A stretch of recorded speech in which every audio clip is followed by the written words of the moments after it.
I would like to call to order the regular council meeting of October 17th, 2022. And this time I will like to invite you to join the council in our opening ceremonies. The invocation is going to be led by Pastor Greg Sipe of Church 137. And our pledges to the U.S. and Texas flags are going to be led by Latrell Shannon. Yes, she knows it. Please rise, hand over your heart, military. Wait, they're doing prayer first. We're gonna pray first. Thank you. Good deal. We get to pray first. Amen. Amen. Get me out of the way, right? No, take as long as you want. Okay, let's pray. Father, we thank you for a wonderful and beautiful day that you have made. Father, we thank you for our town, our city, Tomball. We thank you for blessing us with what we have. Father, I always tell people we're one big family. So Father, we just want to keep it that way. And we thank you so much for always watching over us and providing for everything that we need. So Father, I just pray that we have a family time and all that we do tonight, that we keep a smile on your face. And Father, we thank you, each and every one of us, for dying on the cross for each and every one of our sins.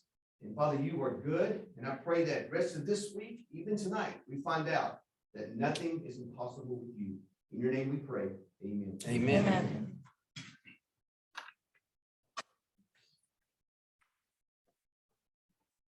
Please join me in repeating the pledges to both flags, the U.S. flag and the Texas flag. I pledge allegiance to the flag of the United States of America and to the republic for which it stands, one nation, under God, indivisible, with liberty and justice for all. The Texas flag. Honor the Texas flag. I pledge allegiance to thee, Texas, one state under God, one and indivisible. Thank you. Thank you, Latrell.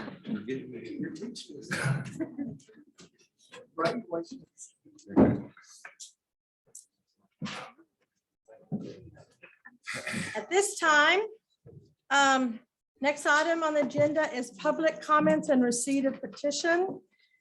Anyone will be allowed to speak on any matter other than personnel matters or matters under litigation for a length of time not to exceed 3 minutes.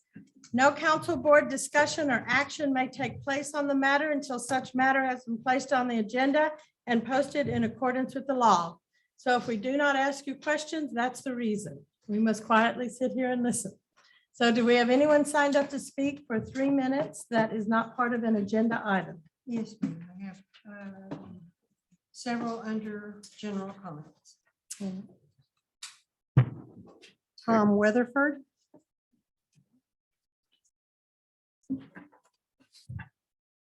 You would state your name and address.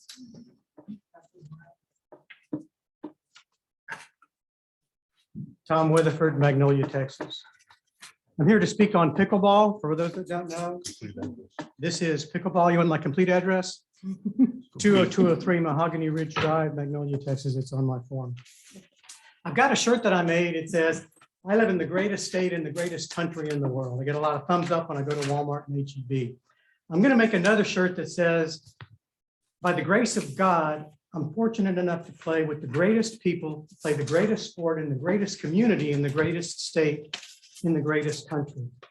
We play pickleball at Juergens Park. We've had people from Katy, Sugar Land, the Woodlands, and Houston come out and say, we want to play here because you people have a reputation around the city as being a fantastic, welcoming group of people, and we want to come experience and play pickleball here. Had a guy show up one night, and as we do with every new person, we go out and we greet them and ask, what brings you here? He says, well, I'm in town for work. I said, what do you do? He says, I work for FEMA. I said, you don't need to be embarrassed about that. I said, where are you from? He says, I'm from California. That's okay. I said, where in California? He said, San Francisco. I said, get the hell out of here. So he played with us a couple of nights, and about the third or fourth night he played, we were going to a Mexican restaurant afterwards to celebrate the birthday of one of our members of our pickleball group. And we invited him along. Got there, had a nice dinner. We closed the place down. Dana gives a nice punt the check to make it easy, so you don't have 25 people fighting on, paying for the nachos and that kind of stuff. And when he went to pay his bill, he was told it's already been covered, and he couldn't believe it. He played 2 more nights, and the final night when he was leaving, he says, I've never been to Texas before. When I got this assignment to come to Texas, I had this preconceived notion on people from Texas from what I had heard. He says, after meeting you people, I've got to say you're the nicest people I've ever met in my life. So that's the group that we have assembled at the Juergens Park for pickleball. Shout out to Sharon for getting the courts built. Derek, I understand you were involved in that. This needs to move forward. There's 2 courts. We have, between the morning group and the evening group, we have over 200 people on the app for communicating about the pickleball courts. We have moms, dads, grandparents, kids, high school kids, college kids. It's all about the fellowship.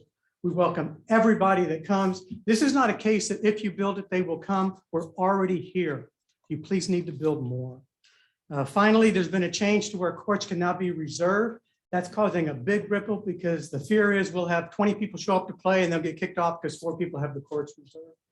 I'm going to propose at the meeting next month that we change that to where it's open play from beginning in the morning to 11 o'clock in the morning. You can have reservations from 11 until 5 and then open play after 5. If you check, I bet that the 2 courts you have at Juergens Park have the highest citizen people community utilization rate on number of people that play hours per day of anything that you people have spent a dime on for recreation in the city of Tomball by far. That's all I have to say. Thank you. You're very Thank welcome. Thank you for your time. How much time did I have left? That was it. That was it. Right on the button. Is that it? Right on the That's it. button. I told Sharon I had a 2-hour, 10-minute presentation. She said, I have to give the short version. I said, that was the short version. Get it in 3 minutes. Michael Pierce.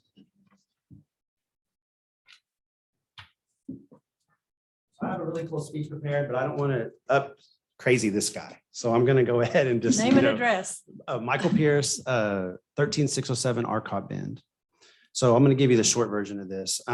We recently purchased a property at 401 Commerce Street.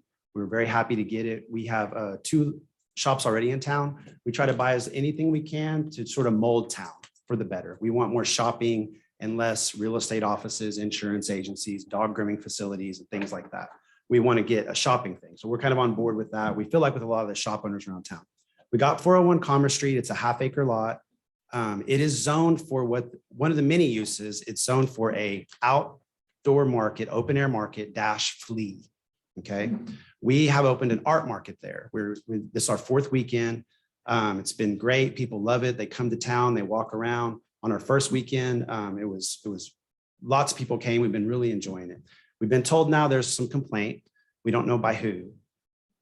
I'm just kidding, Amanda. I don't think it was a farmer's market, but surely not. We don't think that there's nepotism in our fine city, right? But anyway, somebody had told us that they don't like it because it hampers brick and mortars from. We've always been told that the farmer's market actually fosters brick and mortar. So we wonder why ours hampers brick and mortar. We're also told that there's a city ordinance that we've not seen yet that says you can't sell outdoors. And everyone I tell that to says, well, what's the farmer's market doing outdoors? So what I'm here to do is ask to let us proceed with our little art market. We have young people that come and make crocheted bees and just fun stuff. It's just artists. And we have a great time doing it. We we're very inclusive to who can join. We're not judging them on how good their art is. We just want them to come and participate. We're asking that you let us proceed, which already zoned there, which is a open air market. We will keep the flea out of it. I promise it'll be art. But, and if there is a fine, I'd like to know what it is. If there's jail time, I would like to know if me and Amanda can share a cell together, since she's obviously breaking the same supposed ordinance that we are. So we're going to proceed with it. Please, someone reach out to me and just let me know if there's a fine so we can know what to do and weigh that in with our decision. But we feel like it's zoned for it. We should be good to go for that. And we don't understand why we're being singled out unless there's some nepotism going on, which I had to look that word up, but it does mean some public favor of someone, that we feel like that's the case since it's zoned for it. We're selling outdoors, which is what they're doing. And also that's pretty simple. So that's my case. And I'll save the speech for if we go to the whole thing where we got to have a hearing, but we hope that we don't have to. So we appreciate y'all's time. Thank you. Thank you. His address? 401 Commerce. 401 Commerce. Sharon Finger.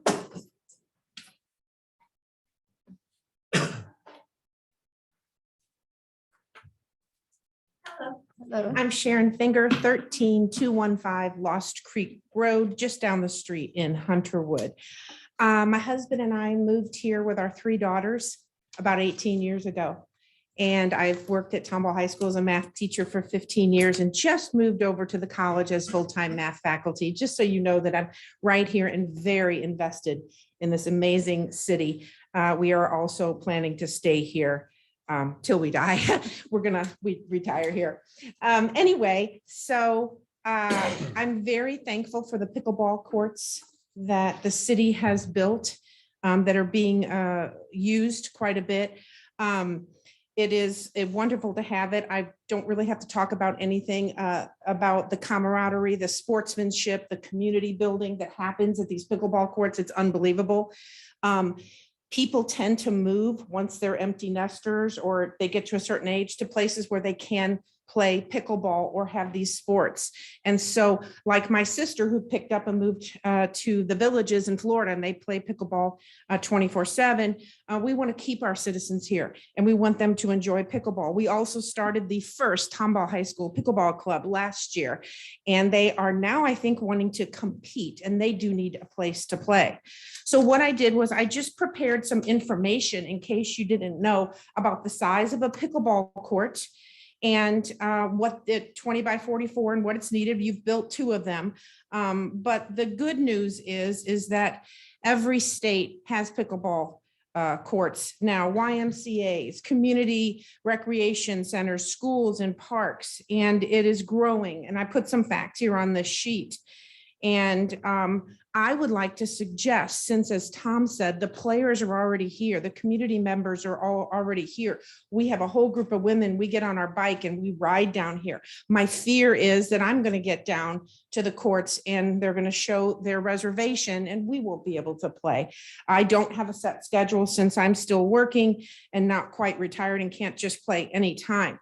So what I would like to suggest is to convert the current tennis courts, a couple of them, maybe even one to start with, and to hold us off until the 4 courts are built through the grant that was just passed. And that might ease up on some of this. I actually love Tom's idea of reservations in the afternoon, in the middle of the day. That still allows the high schoolers to get out there after school. And I really liked that, but I was really going with open play, keep that camaraderie, that etiquette. Pickleballers, they welcome everybody, and it truly is an amazing experience. So I put the different options on the back here. If you want to take 1 tennis court, you can actually make 4 pickleball courts. It's a little tight. It depends on how much, what do they call that, no man's land you have around the edges. But I just made a quick copy. So thank you so much for letting me talk. Thank you. Colleen Pye.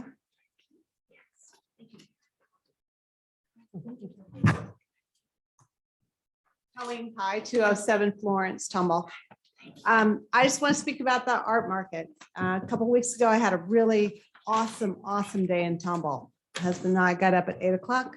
We drove the golf cart over there. We did not leave until 10:45. We saw tons of people from Tejas go through the coffee house. It was great. Well, then we went to the farmer's market, spent time there. Then I saw, the art market. So that was new and that was really exciting. And there were a ton of people over there and we saw more people at Pine Street Eats than I've ever seen ever. And I talked to them. They really had good business. So the art market just adds something new for Tomball. And guys, we got to have somebody Saturday at the information center. I'll volunteer once in a while. I'm sure we can get other people to volunteer just during the farmer's market because we're missing an opportunity out the back. You know, it's built for camaraderie. Let's get some flyers. Let's get people to understand what Tomball is, not just the farmer's market. Great idea. Okay, love to help. Molly Middlebrook, 619 North Hickory Street, did not wish to speak, could not be at the meeting. Asked that her comments be read concerning pickleball court use. First, I'd like to thank the council for responding to Tomball citizens' request to build more pickleball courts. The 2 outdoor courts in Jurgens Park are always crowded, and the 4 more slated for use in Matheson Park in late spring, early summer of 2023 are very welcome. Thank you. I would like to suggest that the current reservation system, although well-intentioned, be discontinued and free public access continued except for times when a single-day special event use is requested. The single-use requirements would be similar to the current reservation rules for the Park Pavilion. I suggest this for 3 reasons. First, the Tomball pickleball courts are on public park property, and because they are, the simple intent, like the park itself, is to be available for anyone who wishes to enjoy. Second, at the very heart of the pickleball game is community. Pickleball brings people of all stripes together, even in the way the courts are designed. At the court entrance, paddles are lined up in holders, usually in groups of 4, with players rotating in and out as teams complete a set. Usually the game losers rotate out and the game winners remain. The size and layout of the courts place players, especially those in doubles, in very close proximity to their partners and even to their opponents, and all chatter together throughout the game. In a July 2022 issue of the New Yorker entitled "Can Pickleball Save America?" this gem of community is praised because old are playing with young, rich are playing with poor, men are playing with women, pros are playing with newbies, one race is playing with another race, and perfect strangers are playing and making friends with one another. Third, Tomball has always been known as the community with heart because we care about one another and prize inclusion and unity over exclusion and division. I'd like to see Tomball's pickleball court use rules continue this time-honored tradition. And then the rest of the public comments are for the 2 zoning cases and new business. Okay. Thank you. Is there anyone who did not sign up that would like to come up and speak for 3 minutes on any subject? Yes, please. Yes, if you would go ahead and give your sheet to Doris and your name and address. Hi, Don't my be name- nervous. No. My name is Tony Fletcher. I just moved here. I'm at 200 Bannon Street. So I wanted to come and speak on behalf of the artist market as well. So I moved here on the 1st. And just through the neighborhood, as I was walking, I was told about the artist market. So I took a couple of my friends' children and myself and another friend. And it was one of the most loveliest experiences to welcome us into the city. Not to mention, it also, I met so many local people, local artists. And then it kind of was this domino effect taking me to the other stores and shops and places around town. And I probably went to about 5 or 6 places that day. So I just heard that it was canceled or shut down. I'm not sure why or what's going on with that, but I wanted to share my experience, and I hope that it's something that continues. And I would love to be a volunteer as well, to help out with anything to keep that going. That's it. Thank you. Anyone else? Okay. At this time, we will have presentations, and I would like a presentation. It is October 22nd is Chiropractic Health Month. So all of you can, do this and this and this, and we want to thank our chiropractors. So at this time, do we have representation here with the? Yes, okay, thank you. I mean, you asked for representation. Did you want me to come up? Yes, please. Is there any other chiropractors or from the National Chiropractic Association and the state agency? Okay. Oh. Good. Well, Lauren has asked that you all shall go and help his neck. Oh, yes. Before I leave, make sure I get up. Dr. Devin Pettit. Yes. Hi, I'm Lauren. Nice to meet you. Nice to meet you. And thank you for accepting this proclamation on behalf of your profession. Office of the Mayor, Tomball, Texas proclamation, whereas The interest in and need for greater access to safe and effective non-drug, non-invasive approaches to pain management has increased. And the American College of Physicians released updated low back pain treatment guidelines in 2017 that promote the use of non-invasive, non-drug approaches such as spinal manipulation as a first line of defense against back pain before the use of pain medications and surgery. And the CDC in its draft 2022 prescribing guidelines also promotes diverse approaches and varied pain management solutions and specifically encourages use of non-drug therapies as a first line of treatment for subacute and chronic pain and even some types of acute pain. And doctors and chiropractors who focus on the whole person with their non-drug, non-invasive treatments for pain management, most notably spinal manipulation, can play an important role in helping patients lessen their reliance on pain medications. And there is a growing body of research supporting the early use of chiropractic spinal manipulation in helping patients with chronic low back pain to reduce or eliminate their need later for prescription opioid pain medications and surgery. And with the theme chiropractic on the front lines of pain, Chiropractic Month 2022 serves a reminder to citizens of the city of Tomball, Texas, that non-drug treatments for low back pain such as spinal manipulation provided by doctors of chiropractic can help to lessen or eliminate the need for riskier potential addictive treatments and should be utilized when appropriate before starting prescription pain medications. Now therefore, I, Lori Klein Quinn, Mayor of the City of Tomball, and the city officially join with the Texas Chiropractic Association and the American Chiropractic Association in promoting the benefits of movement, good posture, healthy living, and a non-drug approach to pain management, which is chiropractic on the front line of pain campaign by proclaiming the month of October 22nd as Chiropractic Health Month. Thank you. Thank That was a you. lot to read.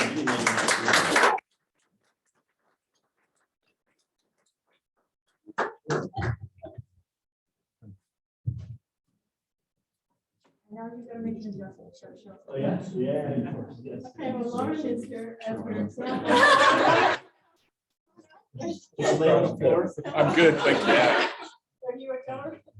There you go. Oh, thank you. Yes. Yes, thank you very much. Thank you very much. Yes. I've used it years ago. Yeah. No, that's okay. Yeah. That's on. Almost say that. Yeah.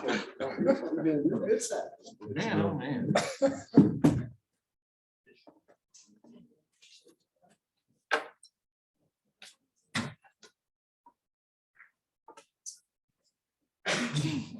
Next item, Tomball Regional Health Foundation. Jeffrey Klein and your board member, Latrell Shannon, and If we could get Chief Sikora and Captain Dory to join us as well. Chief, okay. On behalf of the Tomball Regional Health Foundation, it is our honor to present a check for $19,902 to the city of Tomball, specifically the Tomball Police Department and Fire Department, to purchase 120 go bags. A go bag is essentially an emergency bag that each first responder can carry that contains such things as gauze, pressure bandages, tourniquets, basically in case there is a mass casualty incident, the first responders would be equipped to immediately respond and stop the bleeding. So it is our honor and pleasure to present the check today.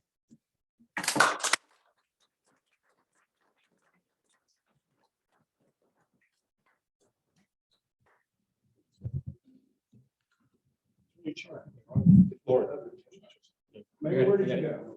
She's coming. Put the mayor in. There you go.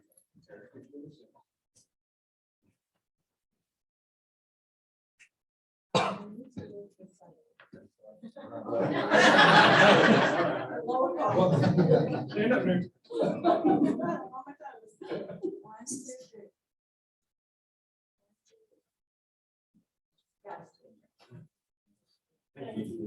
Thank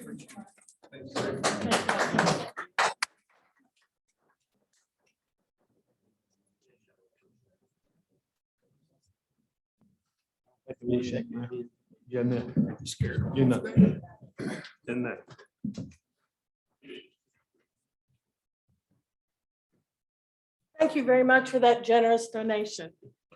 We appreciate it very much, Jeffrey. And thank your board for us. Regional Health Foundation, thank your board for us too. We appreciate it. All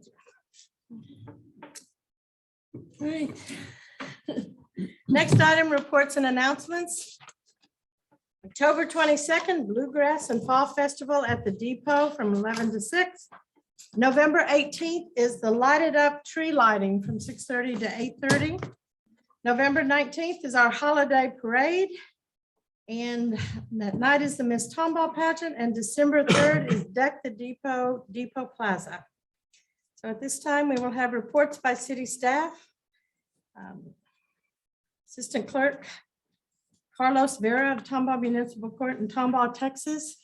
Does she need to speak? Has completed all of the requirements? Okay.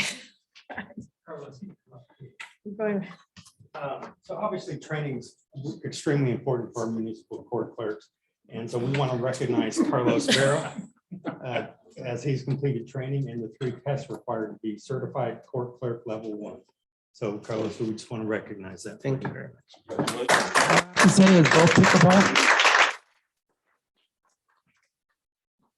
Carlos was also employee of the year this year. Make sure this smile.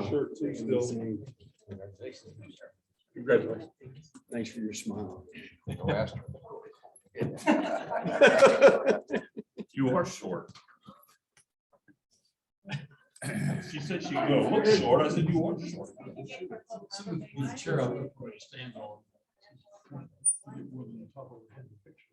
I could lift her up like I did David Esquivel at one time. Is that why your back's no good? That's exactly what I was on the job injury. Right. Now, Chief Burt, Joe Zakora. Ricky Dory. Okay. Ricky Dory and Joe Zakora will give us a report on the success of the Tomball Police and Fire pinning ceremony and uniform inspection. It can be. Would you like to start it? First of all, Chief Burt would like me to just let you know that he could not be here tonight. He asked me to kind of stand in for him. He's assisting another agency with some of our guys.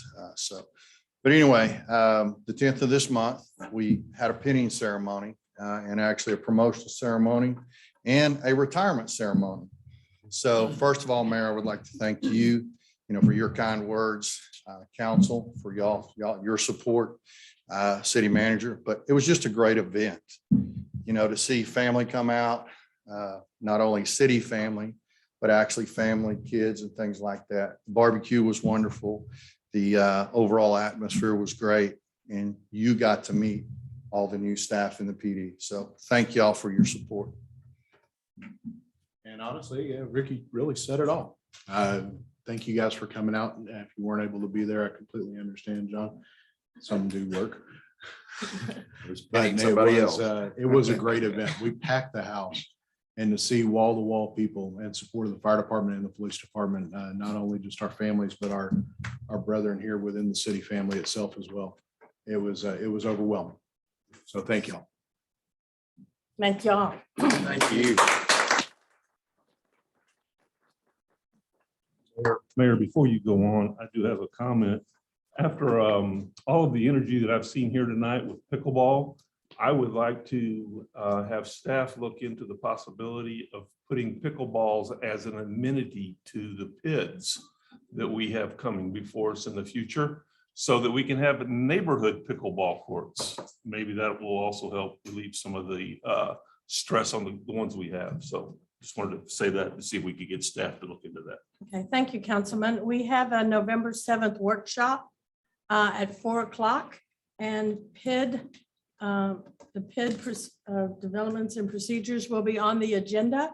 It is an open meeting, so anyone who would like to come and speak on PID requirements and amenities, please come. There will be 4, maybe 5 different items on our workshop agenda on November 7th at 4 o'clock. We're giving council a break from the 9-hour meetings we've had for several months now. Putting it November 7th. Okay, I will entertain a motion to approve minutes of the October 3rd, 2022 City Council meeting of 4 p.m. October 3rd, 22 City Council meeting, 5 p.m. October 3rd, 22 City Council meeting at 6 p.m. Motion. Second. Okay. Discussion? Any changes to any of the minutes from those meetings? Okay, then call for the vote.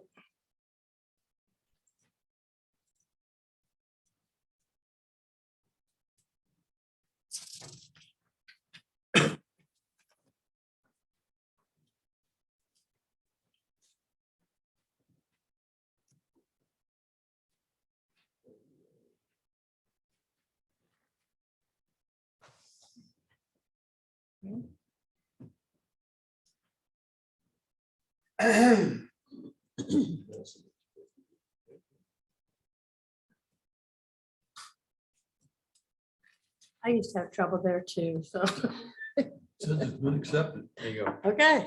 Motion All right. carries unanimously. All right. Next item is our old business consent agenda. Are there any items on the old business consent agenda that anyone would like to remove? All right, if not, I will entertain a motion to accept the old business consent agenda as written. So moved. Second, Second. all right, call for the vote.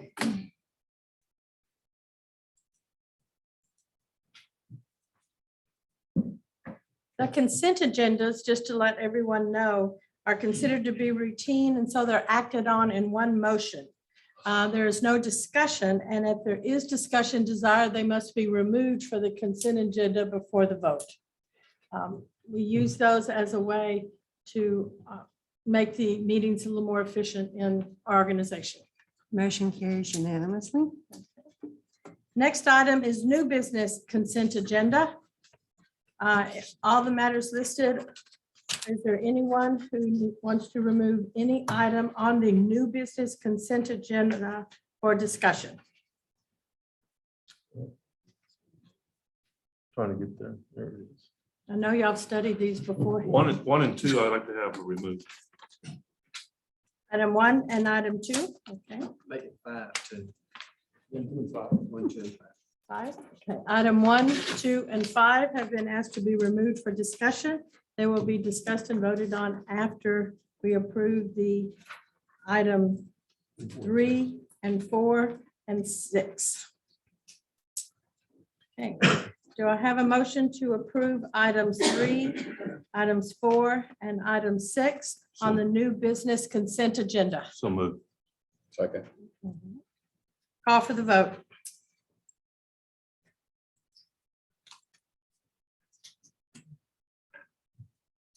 All right, next item on the agenda then is. Motions carries unanimously for items 3, 4, and 6 on new business consent. Thank you. I see it pop up on my screen. Good on. The next item is item 1, approve the purchase of the Verity Voting 2.5 system election equipment from Hart InterCivic through the Buy Board Purchasing Corporation, not to exceed the amount of $63,543. Approve the expenditure of funds thereof and authorize the city manager to execute any and all documents related to the purchase. This purchase is included in our 2022-23 budget. So is there anyone from the city who wants to speak on this? If not, I'll entertain a motion to approve. To vote. No open for discussion. We have to have discussion after the motions. Oh. Yeah. Is there a second? Second. A discussion? Who has the motion? Who Who made is- the I'll make the motion? motion. We can't discuss it. We don't have a I motion. understand that. Okay. Our Councilman Parr as the first, Councilman Dane second. Discussion. I took this off simply because this is the voting system that Harris County has had so much problem with. And I'm fearful that there's ways to get into this system. Not that our staff or our city secretary or anybody would do anything illegal, but can it be gotten into from outside, No, sir, the system is completely offline. completely offline? Okay, so Yes. there's nothing that anybody can do, because Harris County, everything's online, That's because Harris County uses an electronic poll book. okay? And And ours the is still- poll book is online between the different voting Okay, but that's not gonna be our locations. case, We only have voting at City Hall. okay, We use a printed poll book, right, and our system is completely separated from the internet, okay. the Then city's network. My worry is everything. taken care of. Just want to make sure that we have good, Mm-hmm. clean, fair deals, and I know that Harris County has had a cuckoo about its problems with these things. And I don't want it here. Okay. All right, is there any other further discussion? Okay, call for the vote.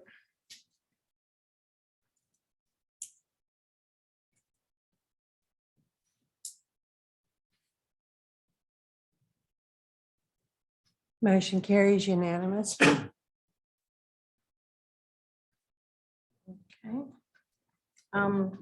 The next item is the resolution. The city is required by state law to actually accept the voting system for use. The last time we did this was when we purchased the original hard equipment in 2010.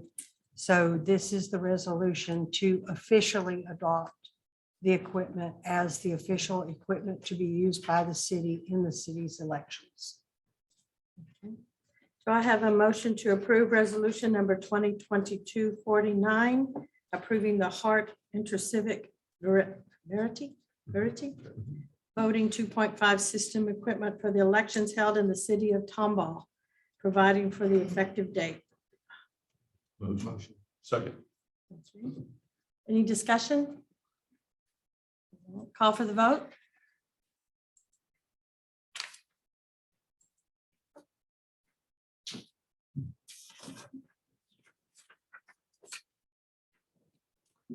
Motion carries unanimously. Item 5 on new business consent agenda is to approve the purchase of one John Deere 6105 E-Cab tractor from Brookside Equipment Sales. Drew, look at your excitement on this. Yes. I'd like a motion to approve for purchase of the John Deere cab tractor from Brookside Equipment Sales. So moved. Second. Discussion? Why did we go with an E and not an M? I was gonna ask this back when we started doing the budget at first, and I was so scared to say too much about the budget, but why are we getting the E instead of the M? So from everything that I've talked to staff with, that this was the tractor they looked at. They looked at different models from John Deere to, the new Bobcat tractors that are out, to the Kubota tractors, Massey Ferguson, you name it. They looked at all of them with all the compatible attachments that we have. This was a tractor that went with the attachments the main attachments that we have and that's still in use today that aren't ready to be replaced. Next time we do this, I want us to look at the M is a better tractor. Okay. Everything else is the same, except it's heavy duty. That's what all your farmers use. Yes, sir. And they keep them for lifetime of them. Okay, we will. But the E is, I got a John Deere E, and it's for economic reasons. And you can get the M and the E, y'all's price, same price just about. Okay, we can look at that, but I do know that the prices changed November 1st. They go up a minimum of 10%. Yeah, That's why we I'm were not rushing to get holding you this up. I tractor just out. want- I should have asked this a while back. I didn't. And we will look at the M's from now on. Okay, thank you. Yes, sir. Sorry. So this is to approve the purchase of the E. We do not want to look at the No. M at this No, time. Not at this time, because the Okay. prices are going up. So to have a motion to approve the purchase of the John Deere E cab tractor. for $72,899.20. Yeah, we have a Yes, we motion and a do. second. Call for the vote. I'm sorry. That's when we need people to speak up, is when you have knowledge like that. Because we don't.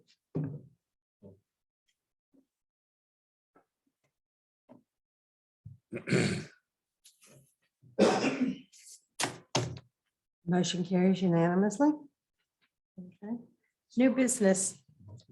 Next item on the agenda is to approve request from Concordia Lutheran High School for city support and in-kind services for the annual Cruising Crusaders 5K Run Walk in downtown Tomball on Saturday, February 11th. Sasha? Good evening, Mayor and Council. I'm here presenting a request from Concordia Lutheran High School. They want to hold a race on February 11th of 2023, starting at 6:30 a.m. And they're raising funds from this event to help Concordia boys and girls cross-country programs. The kids and the parents are going to be volunteering at the event, and they are requesting the help of the city with police officers and road closure as well to make it a safe event for everyone. They're hoping to have 200 runners there, and they will offer a fun run at 9 a.m. for the kids as well. Yes, that's my presentation. I'll entertain a motion to approve the request from Concordia Lutheran High School for the city support and in-kind services. So moved. Second. Any discussion? Call for the vote.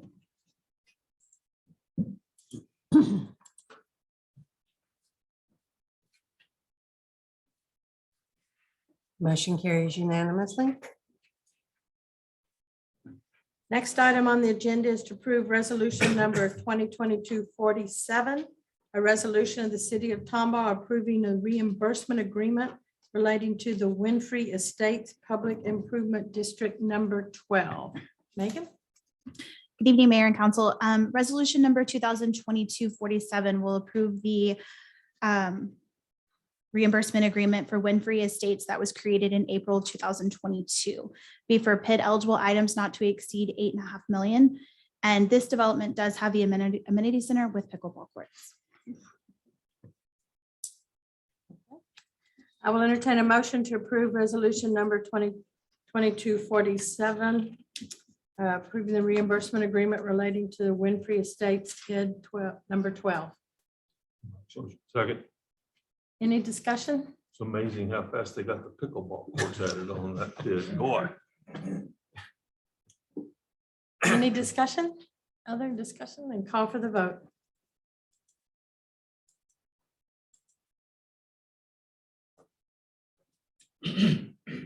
Motion carries unanimously. Next item on the agenda is to approve resolution number 2022-48, a resolution of the city of Tomball approving a reimbursement agreement relating to the Seven Oaks PID number 14. Megan? Yes, ma'am. Resolution 2022-48 will approve the reimbursement agreement for Seven Oaks, which was created in 2022. This will be for PID eligible items not to exceed $9 million. I'll entertain a motion to approve resolution number 2022-48 relating to Seven Oaks PID number 14. Second. Any discussion? Call for the vote.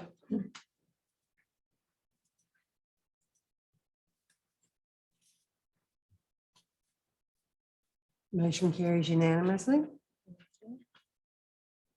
Next item on the agenda is to conduct a public hearing for case P 22-213. We need Nathan to present. It is now 7:47 p.m. and we are opening the public hearing for this resolution. Do we have anyone signed up to speak? Yes. Okay. Good. 2213, request from Una Holdings. Yeah, let's have the Oh, presentation. presentation. Okay. All right. So let's back up. No public hearing.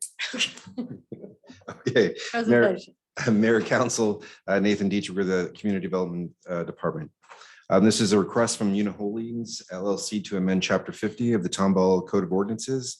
They're asking to rezone approximately 1.44 acres of land legally described as being Lot 1, Block 1 of JTS subdivision from general retail to commercial zoning district.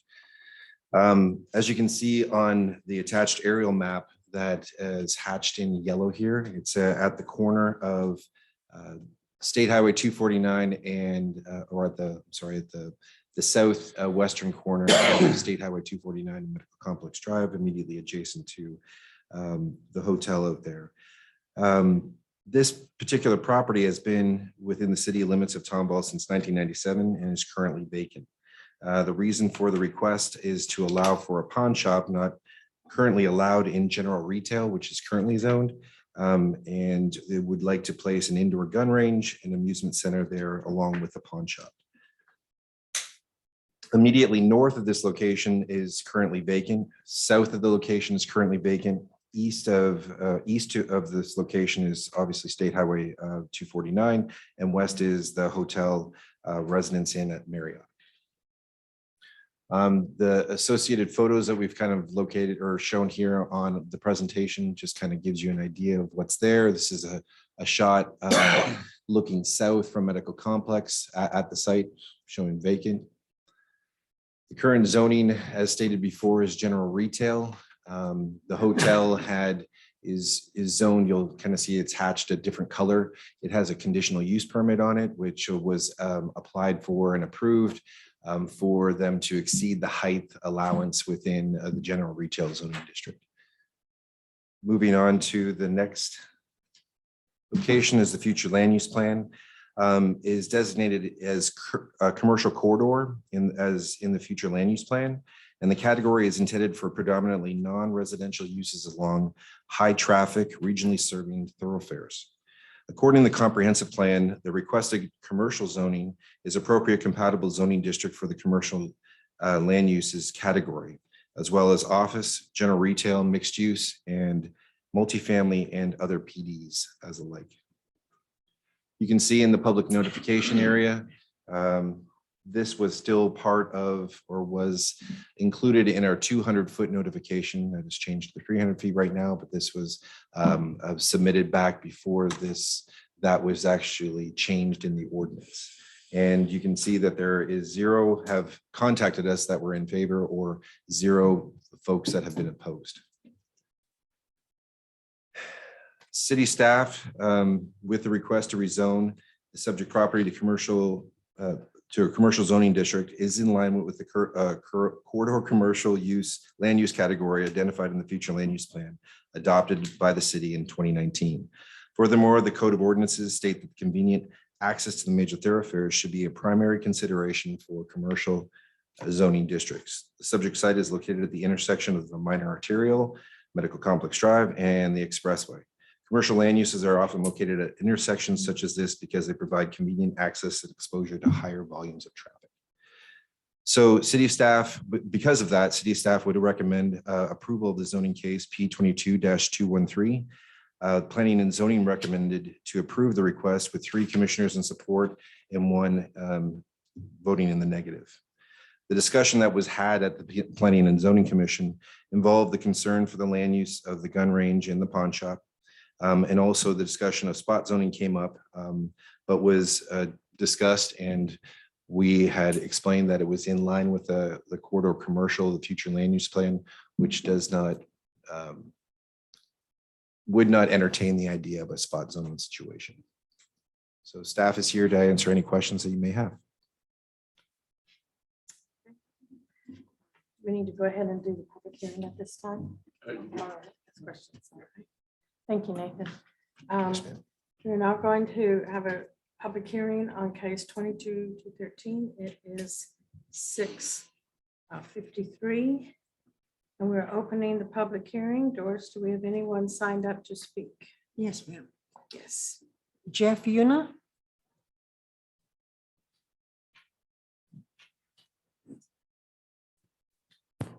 Thank you, Mayor. Thank you, council, for your time. I'm sitting here listening to the meeting and the pickleball and the fire and the EMS, and it's, it's about community, and Tomball Pond's been in this community since 1983. And we've supported the EMS, we've supported first responders. I bought the store 9 years ago. This is an opportunity for us to quit paying rent, for y'all to get another retailer in the space that we're in and collect some more sales tax and property tax. And I get why zoning would isolate pawn shops to commercial. You've got to control them. But we're not your typical pawn shop, and we don't deal in stolen goods. We just here to support the community and be part of it and just have our small business. So I hope that you would all approve this. And that's it. Thank you. Thank you. Caitlin Craig.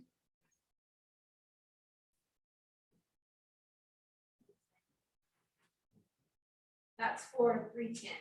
This is 213.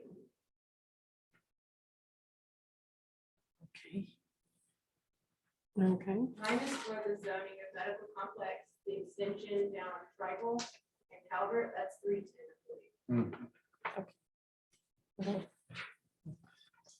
Thank you. Lewis Smith.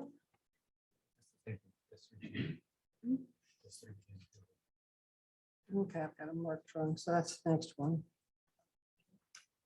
Okay, so that's all the public comments for this one. Is there anyone who did not sign up, but who would like to speak on this item? This is item number zoning case P22-213. Anyone else who would like to speak on this item that has not signed up? Okay, then let's close the public hearing. It is 6:55. We are closing the public hearing. I will now entertain a motion by caption only on first reading. So moved. To ordinance number 2022-18. So moved. Second. Discussion? Call for the vote for. Wait a minute. Councilman Dunnigan. Oh, you, This is just for reading. reading only. Reading only. Thank you. Yes. So we would like to call for the vote for reading only. I made a motion for reading. Yes, I know. And second, we're voting now. So vote now.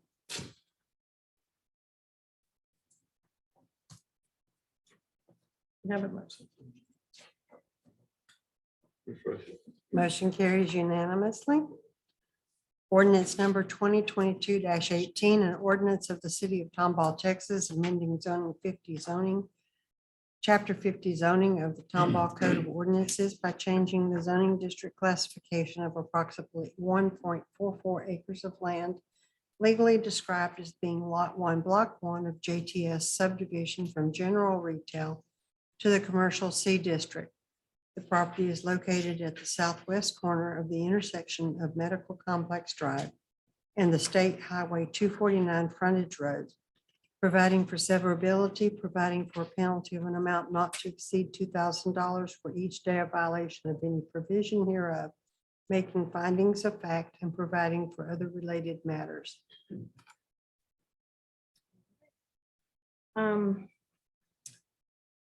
So the next item is a motion to adopt ordinance number 2022-18 on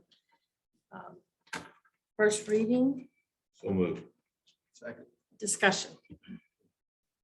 Go ahead, Councilman Dunnigan. No, we went over this in the P and Z. I was listening to P and Z and there was some misunderstanding. The red flag was on the P and Z was strictly the gun ordinance, the gun range. And they've talked to everyone and it fits in as long as it's approved. It is approved where they're trying to put it. The only thing that P and Z was supposed to be voting on was actually the pawn shop. And when they heard gun range, that's when red flags came up. But I've seen his plans. I went and looked at those. He's going to build a beautiful building there. And it's going to be something that I can see us being buying.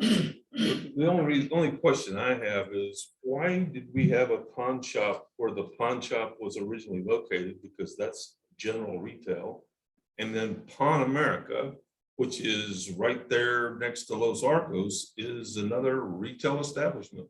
How did those two entities get in to general retail if it doesn't fit there? I'm trying to say, why are we going through these motions if they were already established in general retail? Why don't we just leave this general retail and go ahead and give him what he needs to do? I'm all for your shop, so don't think I'm not. I'm just wondering why we're having to go through this when we've already got existing pawn shops in retail, and that's for staff to answer. So, yeah, I'll be happy to answer. So currently, pawn shops by our land use matrix are not allowed by right in general retail. And So do they in have- regards, Do they have CUPs there? in those particular locations, the other pawn shops, I'm to be honest, I'm not specifically Okay. sure. But we could look into that. I would assume that those most likely would have been located in those specific locations prior to the zoning, the adoption of the zone. But Pawn I'll America, have I don't to, think was. Pawn America's, huh? The one over here by, Los Arcos? the one right up here on Main Street. It's been there since It's been there 1983. since I'm I've not been talking here. about that. I'm just talking about the other one, Pawn America. It hadn't been there that long. So it's Oh. fine. I just want to make sure we're not having people go through hoops they don't need to be going through. That's why I'm bringing this up. If it's allowable, then we shouldn't be going through this. We shouldn't be wasting time. I'm all for his pawn shop and his gun range. I just want to make sure we don't have people who are trying to do business here jumping through hoops they don't need to be jumping through. yeah, the difference in this particular one is that because pawn shops weren't allowed by right in general retail, but actually the gun range was allowed to be allowed in general retail, but with a CUP. So what he's trying to do is to just be allowed by right with both particular uses, and that's the request that we have before us today. And commercial allows him to do that. Yes, sir. That's Okay, fine. so that's why the CUP was not asked for, but it only covers half the business. That is correct, ma'am. And the other half of the business, you would have to, it could be general retail, but one It half it didn't meet his Would not. both needs, the Okay, needs of that- what he wanted to do. That's correct. for both. And even though it is commercial and you are going to build it, you're not going to flip the land as a commercial piece of property at that location. No, man. Okay, I just wanted to ask because commercial is such a broad designation and it follows the land. So I wanted to ask that question. All right, any other discussions? Good luck with your project. Looks awesome. Call for the vote.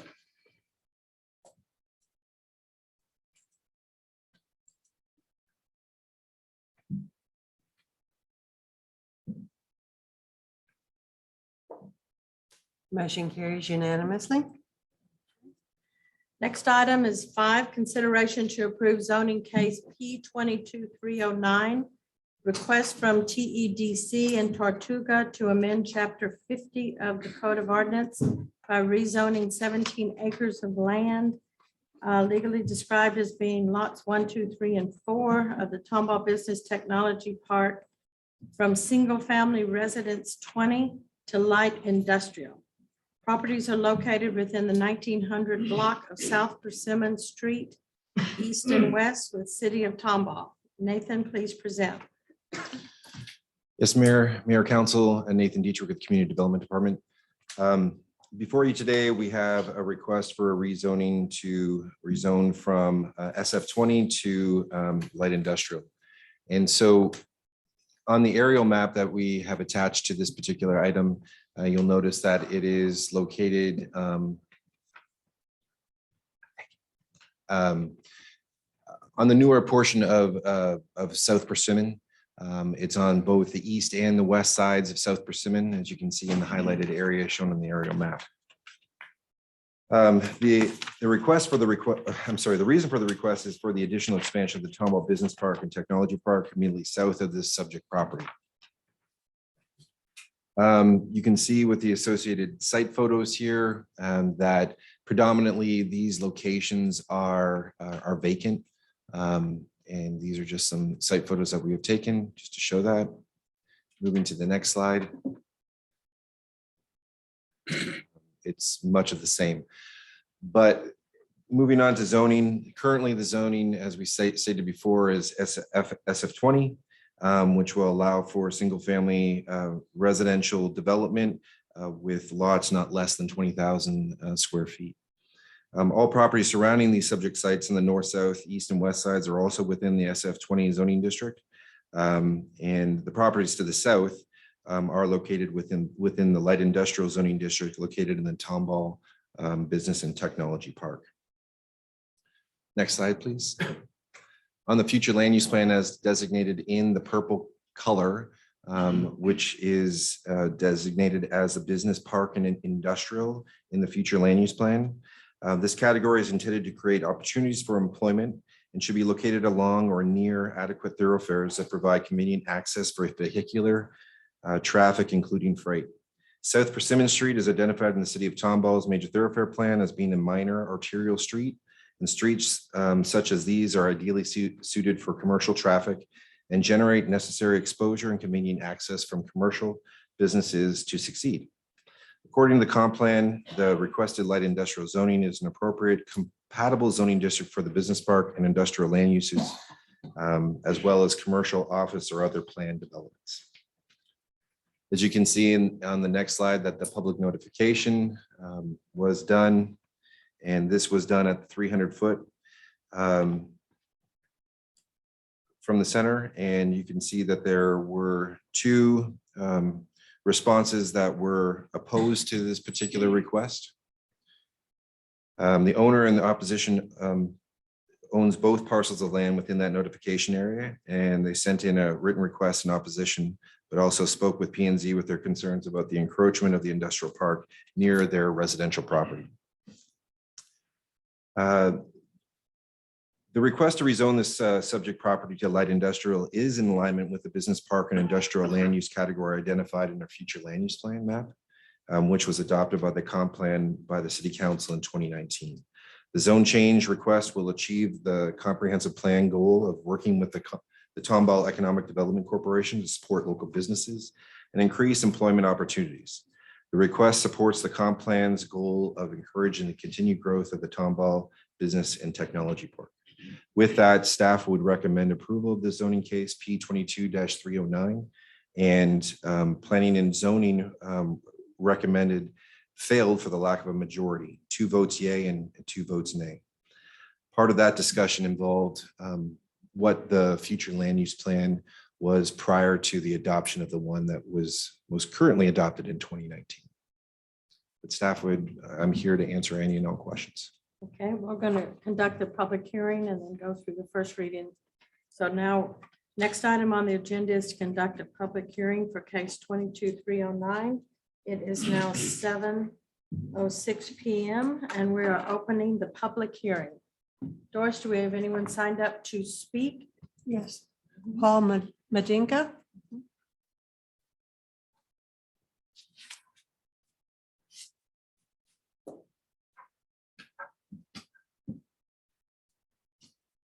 I have paper copies. There's 10 here.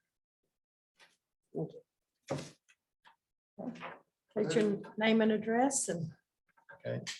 My name is Paul Mladenka. I'm here with my wife today, Brendan. We're Tomball residents. We live at 1631 South Persimmon. We've been property owners here in Tomball since '03 and residences since 2008. I'm a retired oil and gas professional. I'm going to oppose the rezoning of this property for numerous reasons. And the first reason is that the use of this future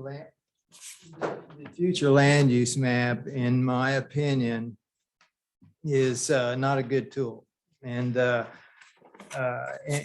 even it's not a good tool mainly because it's done arbitrarily and, in my opinion, without public input. I mean, if you're going to use it to rezone property, and put any weight to it at all, I think that's a piece of evidence that you want the public to take a look at and maybe get a vote on. The attachments you have, the first page is kind of notes for me. So don't pay too much attention there, but I want the first big map is these current zoning map. And what you'll see there is my house is in a circled X, and then the little crosshatch area is the land that's in question. So the first map is the current zoning map. The second map is the future land use map that was adopted in 16 and good all the way up until 19. And if you'll notice the subject property, there's a good portion of that that is in even the future land use map shows it as SF20.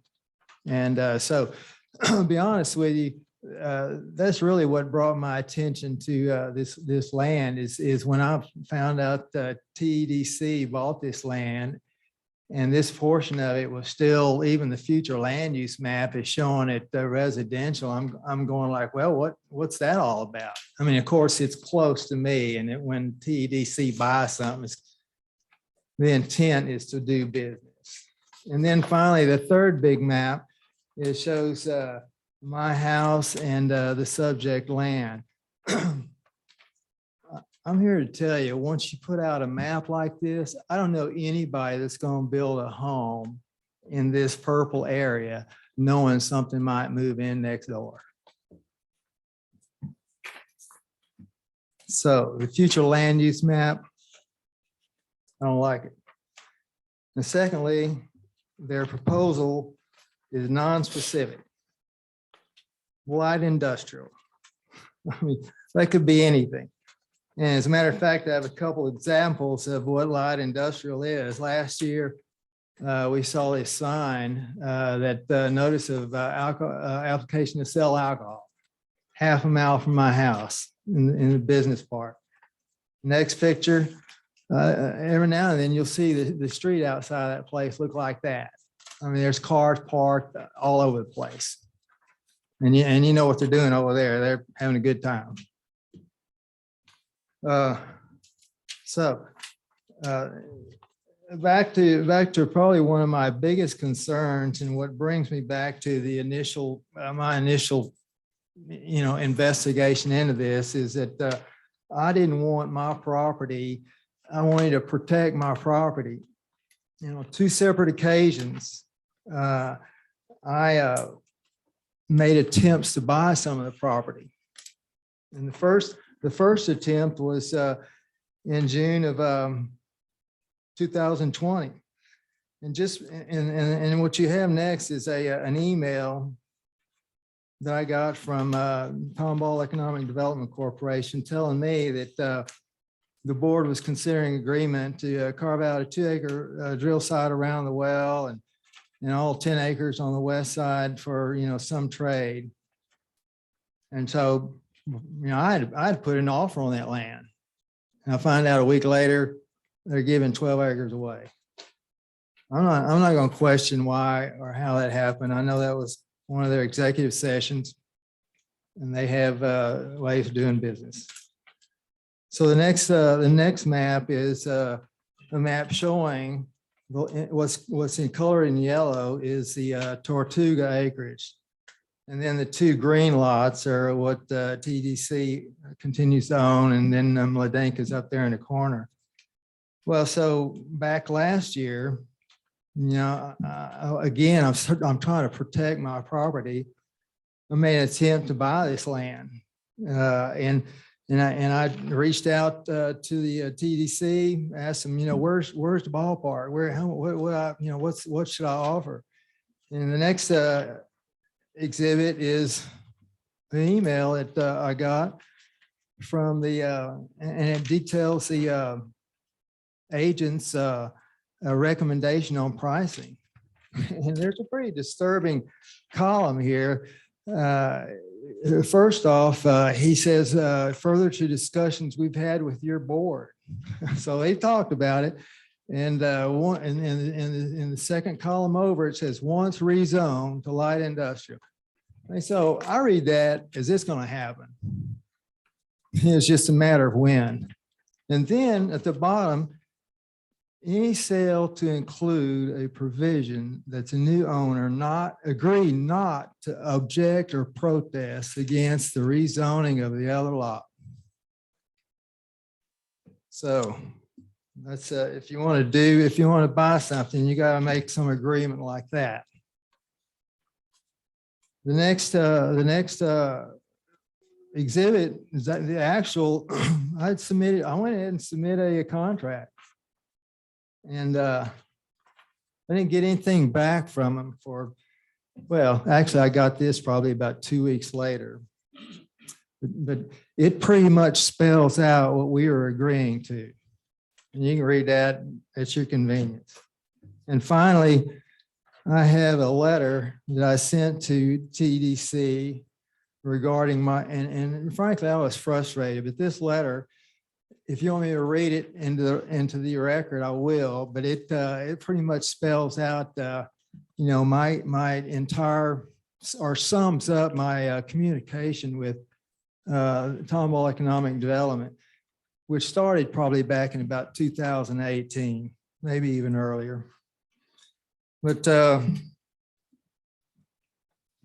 guess the last thing I wanted to say is even the road that they put in over there, Persimmon, there's no shoulder, there's no sidewalk. I mean, you got to watch yourself when you check the mail there. I mean, I feel like I'm on an island and I get shut out when I try to protect myself. And so with all those items, I think you're welcome to vote any way you want, but I just can't believe that the city or an arm of the city would allow business to be conducted in what I think is pretty unscrupulous way. So I hope I didn't distribute anything that's going to get me in trouble. And that's all I have to say. Thank you. Thank you. Is there anyone else in the public hearing that is wishing to speak? No, I just wanted to remind the mayor and council that the applicant is also here to say a presentation too. Okay. Did Kelly sign up to speak in public hearing? No, is that applicant? She's not required to sign. Okay. So in public, we don't do it in discussion. We can do it in the public hearing. We don't need to close the public hearing. No. Okay. Good evening, Mayor and Council. Kelly Violet, Executive Director of the Tomball Economic Development Corporation. Sorry, can you hear me now? I wanted to give you a little bit of background on this site and the history of really why we are where we are. So the property that we are referring to initially was 18.9 acres, and this was at the north end of the Business and Technology Park. The Business and Technology Park is obviously a project of the Tomball Economic Development Corporation, and we worked with the city and the city manager back in 2015 to expand the road South Persimmon, as well as the extension of Medical Complex Drive. In conjunction with that, we committed as an EDC to purchase the 18.9 acres and dedicate the right-of-way and the easements for the roadway and the utilities. We closed on that property in October of 2016 and found very quickly that we had a lot of challenges with that site. There were multiple ownership with different interests in the property, all of which were out of state. So we were dealing with airship issues and genealogy issues in Louisiana, as well as owners in California. We also had significant challenges with oil and gas facilities on that site, as well as existing easements. And so there were some challenges that we had to overcome with regard to developing that site into what is now the roadway area. Please. So this is part of our environmental site assessment. You can see that there have been leaks in the pipelines. You can see that there's a trunk farm or tank farm as well as a wellhead out on that site. This was a configuration of the property when we purchased it back in 2016. Shortly thereafter, we entered into an agreement, a resolution for certificates of obligation that the city was going to issue for the extension of South Persimmon as well as medical complex. We obligated the TEDC to $4 million towards that project for the extension, as well as the additional drainage facilities that were required to improve that road. Would you scroll forward, please? This gives you an overview. This is some of the challenges that we were dealing with from an environmental standpoint on that site. So you can see recognized environmental concerns, RECs, are outlined in blue and pink on that site.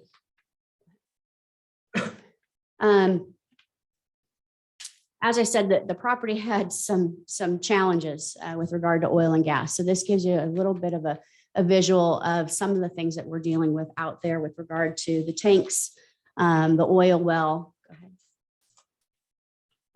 as well as some of the just additional facilities that are out there. So a lot of this is on the west side of South Persimmon. There is an oil well existing on the east side of South Persimmon. That shows the tank farm. Go ahead. Another visual of what we have with the tank farms. Oh, could you go back one? On the right image, that is the HLMP easement that is along the western boundary of the site. That's on the west side of South Persimmon. That's an 80-foot HLMP easement. So that's another encumbrance on that site as far as its depth. That's 40 feet on each side of the poles, correct? I'm not sure the exact as far as the poles. It's 80 feet along that rear property line. And I'll show you on the plat in a minute. Should be center. Obviously, a lot of drums and just equipment that had been left over and out there had been used for grazing and whatnot for a number of years. Go ahead. And in the past, as we were going through this process, the entire goal is to get the road. We didn't know what we were going to be left with once we had all of the issues addressed. And for a long time, we weren't sure we were going to be able to address all the issues, particularly some of the clouds on the title that we had because of the airship history. We were finally able to address that. During that time, though, we did receive an offer from the adjacent property owner, Mr. Ledenka, and he owns 20 acres. He owns 4 5-acre tracts to the north of our site. And he did submit at least 2 offers. We countered on one. They were taken to the board. However, at that time, we still had ownership issues. We did not have clear title. So that was an issue. And the board said, no, we don't want to move forward until we get the title issue cleared up. The board also instructed us to withdraw our counter. During that time, we were also dealing with the design and construction of South Persimmon. South Persimmon had a number of oil or pipeline crossings. And so we had to work with both Tandem and Tortuga to essentially minimize those crossings, reroute some of those pipelines. The entire 18.9 acres was subject to surface rights from Tortuga. So part of our negotiations with Tortuga in order to clean up the crossings to minimize the number of facilities out there and put them in an easement, we were able to negotiate with them the release of the surface rights for the lot, the 2 lots that we retained, lot 1 and lot 2. Lot 3, we could have retained it. However, we would have been required to carve out 150 foot along each side of it. So we would have retained 150 foot well reserve site, which would have done nothing for us as far as an economic development organization. There was no value in that for us. And tackling another oil and gas issue was not financially really what the board wanted to do. On the west side of the street, that property was part of the exchange deed that we entered into with Tortuga. And you can see the easement along the back, the 80-foot HLMP easement, as well as the realigned pipeline easements. There are still a lot of facilities, the tank farm, and challenges with that west part of the site. The 80-foot easement takes up about 2.5 acres out of that 10-acre site just in itself. So the depth, the challenges with that site, it made the most financial sense for us as an EDC to be able to come out of that with 2 clean sites, have surface rights to those sites, and be able to then market developable property within the city. Obviously, we're an economic development organization. If we're going to sell property, the intent would be to try and meet our goals, which is bring business to the city. This property was all platted as Tomball Business and Technology Park Section 2. So it did not make sense for us to propose a rezoning that was Lot 1 and Lot 3 and not be contiguous. The property on the west side, you're not going to be able to do any kind of residential there. There's too much environmental issues on that site. Mr. Mladenka has indicated over the years that he wants to protect his property. I will tell you, he's also offered to look at us buying his property, as well as bringing the other property owners together to try and sell their property. He's mentioned putting in an assisted living facility. So I want to be upfront and forthcoming in that those conversations have been had over a number of years. This site for us, we have put in a lot of money. We've put in a lot of time and a lot of effort to be able now to have marketable pieces of property that can bring in new business and new investment.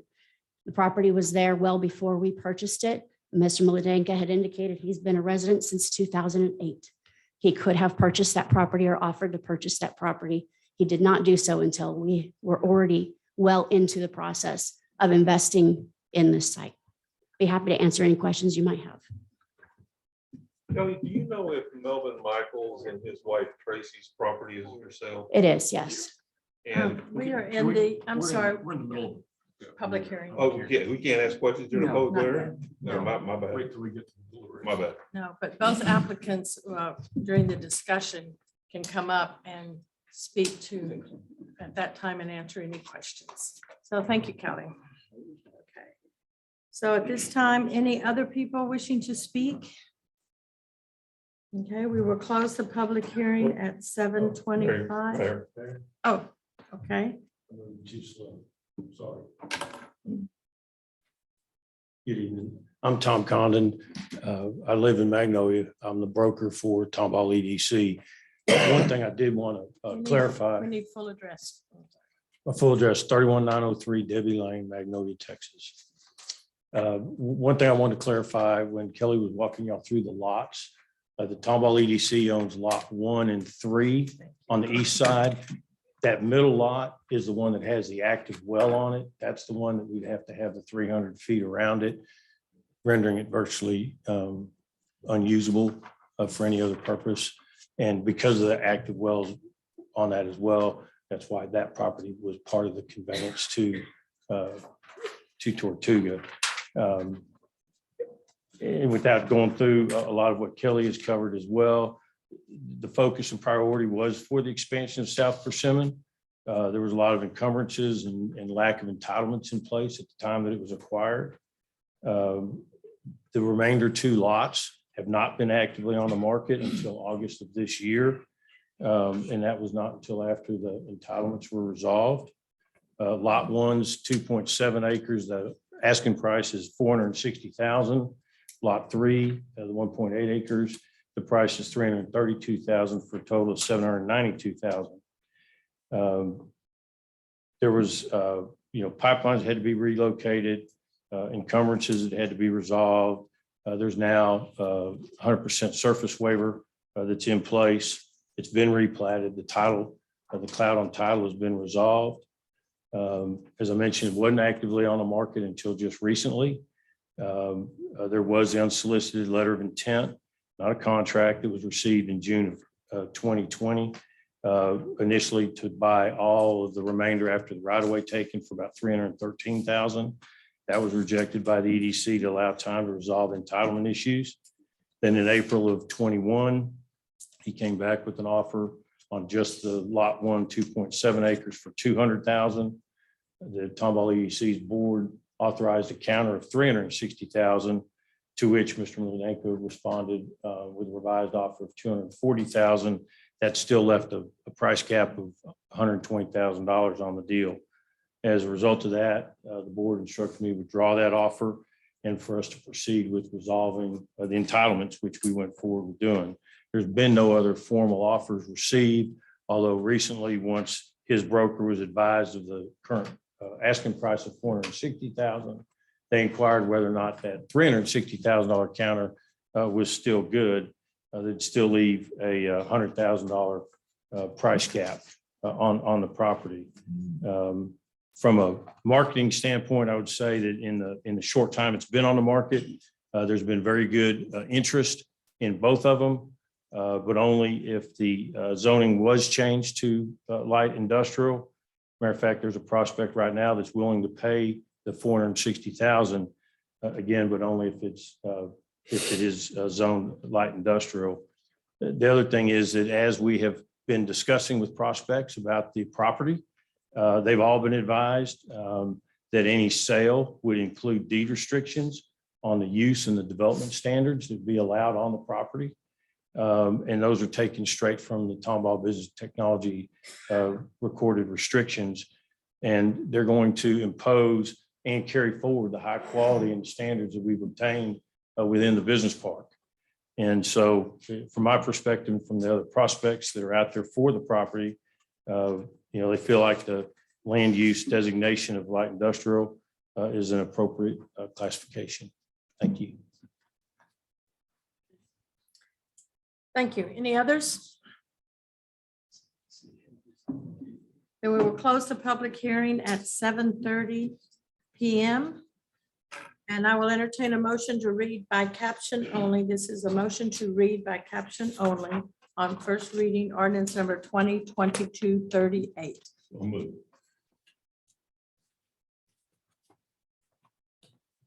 Second. Discussion on reading only. Call for the vote.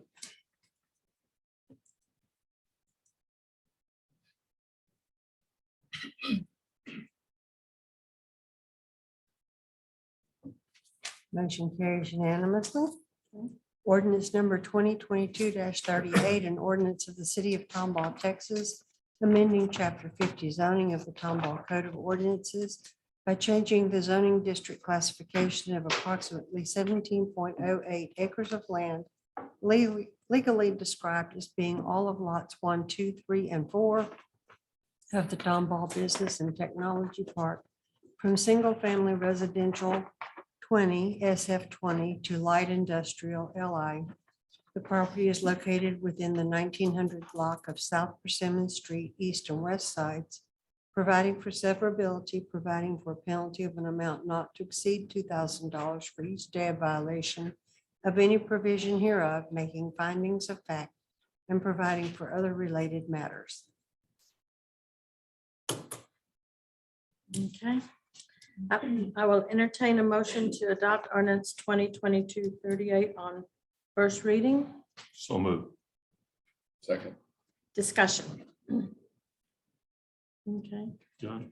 So, and I need some historical background here.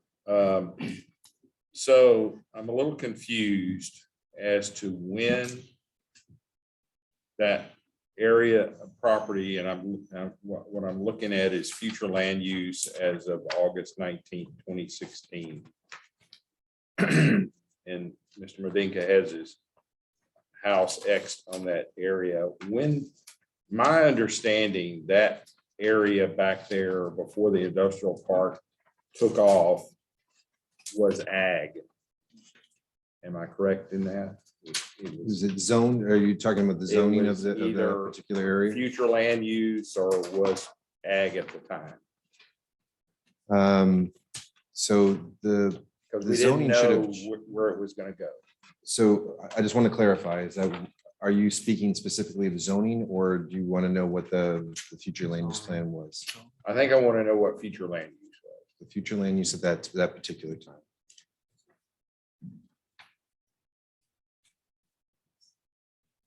Because I know at one point it was zoned ag before the industrial park came into play, before it was even on the map. And then it started to change. Now, go ahead. Right, I'm sorry. Was it SF20? Well, we're talking about two different things. So first, we're going to talk about the future land use plan. So this was the future land use plan as adopted in 2009. As you can see down in the location where the mouse is, a little hand is shown right there. That's approximately the location that we're talking about there. So that's what the future land use plan stated. So, you Or know, was color proposed. challenged here, but what, that lighter color above the hand, what is that, ag? So no, that would be, it's called rural residential. It's the Rural the very okay. top one of the legend. And the whatever color that. The dark- pink, yeah, the pink or that the is- purple or mauve, that would be the industrial, I'm sorry? Yeah, the business Business industrial. park. Okay, and this is in 2009? Yes, sir. Okay. All right, so that's pretty much the same as on this 2016 map then, except that it's I guess my biggest question is, when was that land changed to SF20? I don't ever remember that land being changed to SF20. Now, it might be for his property, but I don't John? remember the majority of that area, especially the properties in question being SF20. Councilman Ford, back in 2008, when zoning was done, that area that you're explicitly talking about Yeah. was agricultural. That's right. That is Only. correct. That's correct. They had a commercial area south of that area. Correct. Which we now have the business park in. But up to that point, as far as 2008 map, which we've been given, shows it to be agriculture. Ag. Yes, sir. Right. I don't see anything that we have given by either party that states that it's SF20. Except the proposed ordinance to switch it from SF20. If I recall, the business park was originally platted as a residential subdivision. Yes, it was. Really? Yeah. Now changed, and it was changed. I must have slept through that. When was Kelly's trying to say something. It wasn't ever platted through the county. It was never recorded. The plat was a residential subdivision that came to the city, went through the P and Z process and council process. The development, they went bankrupt before it ever happened. The next development that was proposed on that was the Grand Texas Theme Park, and then several other residential developments.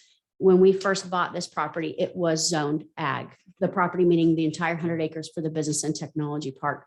The future land use map, I think it had it as residential because at that point in 2008, when we adopted zoning and then did the future land use map and comp plan in 2009, it was looking at that area with a complete unknown. I mean, that's why ag was a placeholder back then. Yeah. And as far as the change of when it went from the future land use map, from ag to the single family 20, I'm not sure. That was when I was over at EDC. I don't know if that was part of the 2019 update, but originally it was ag. And you're saying it went to SF20 because of some potential, or there were actual petitions to change it to SF20? I'm not sure if on the future land use map, when that was done, why that was changed, if that was changed as part of just the update. I'm not sure, and I don't think you have any history on. At one point in time, it was slated to go for a subdivision to go in there, which the developers failed to be able to perform. Okay. And that's when it went to the Texas festival. The Grand Texas. So that's when we had the people who were coming here and they were gonna make something as big as Disney World, and they were gonna put it over there, that deal. And that ended up going out into Montgomery County someplace, I believe, if I'm not mistaken. So those folks were able to rezone it SF20 before that amusement park. I don't think it was rezoned anything. I didn't think they came in here and wanted to plat it. That was prior to zoning, if I'm not mistaken. Okay, but at some point it got rezoned. to SF. And I think you're, I think there was a development that came in and the rezoning had been approved. Their plat never went and got recorded. So I think you're correct in when that changed. My understanding though was that changed on the business park side. They wanted to do a smaller lot subdivision. So it was not SF 20 at that point, but that only covered the 100 acres of the park. Okay. Well, I mean, and the reason I ask this question is that, you know, myself, Paul, built houses back there. At a time, there was nothing else back there. It was just open pasture land. So I can understand his desire to maintain his property and not have some industrial thing come up next to him. But I also have heard arguments tonight that may suggest that he had opportunities before that. So, you know, I just didn't understand how the evolution of this property, and so it is SF 20 now, and we're trying to get it to industrial. Correct. Yes. And that's because we can get more money for it, selling it as industrial to the people who are interested in it. They want you to rezone it before they will buy it.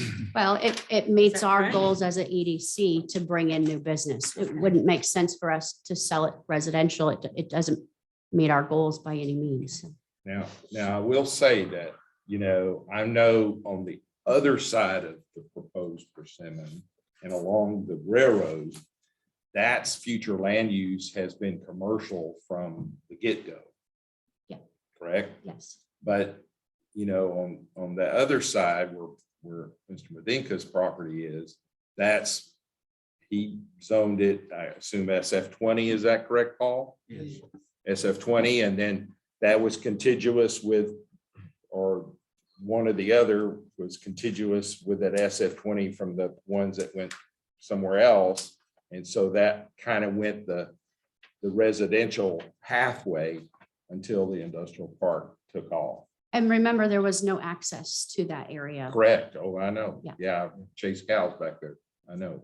And the big point is that in 2019, this whole area, I guess, because of the business park, was looked at from a future land use side of things and adopted as all business industrial. So, you stole my thunder. So at 19, it was it, and that whole corridor now is future land use commercial. As you can see up on the screen, yes, as shown in that light purple hue, that is all indicated as light industrial or business industrial. And that's going all the way to Husband Corbett. That is, yes, that is correct, sir.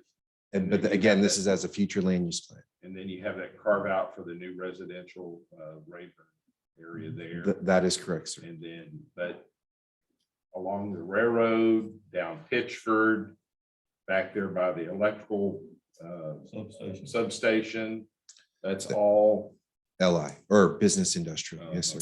And then so the difference you'll see is that when you look at this, this is what the city council and the visionaries at the time saw. This is where they thought the city was going at that particular time. Yeah. This is where they wanted to go, right? And so you can see over on the western side of the railroad tracks, all that was all single family residential along Holderreath was proposed to be, if they were to come in with the zoning change, it could be supported because it has a commercial zoning, or I'm sorry, a commercial land, future land use plan designation. But if we go to what the zoning is currently, you'll notice that, oh, I'm sorry. No, it's okay. What you'll notice is that along Holderreath and along, so you'll see that there is some ag currently from a zoning perspective. There is ag, there is SF 20, but none of that has materialized into be a commercial corridor along Holderreath. But that is what the city at the time felt and was adopted as a future land use plan to become commercial of some sort. Yeah. Yes, sir.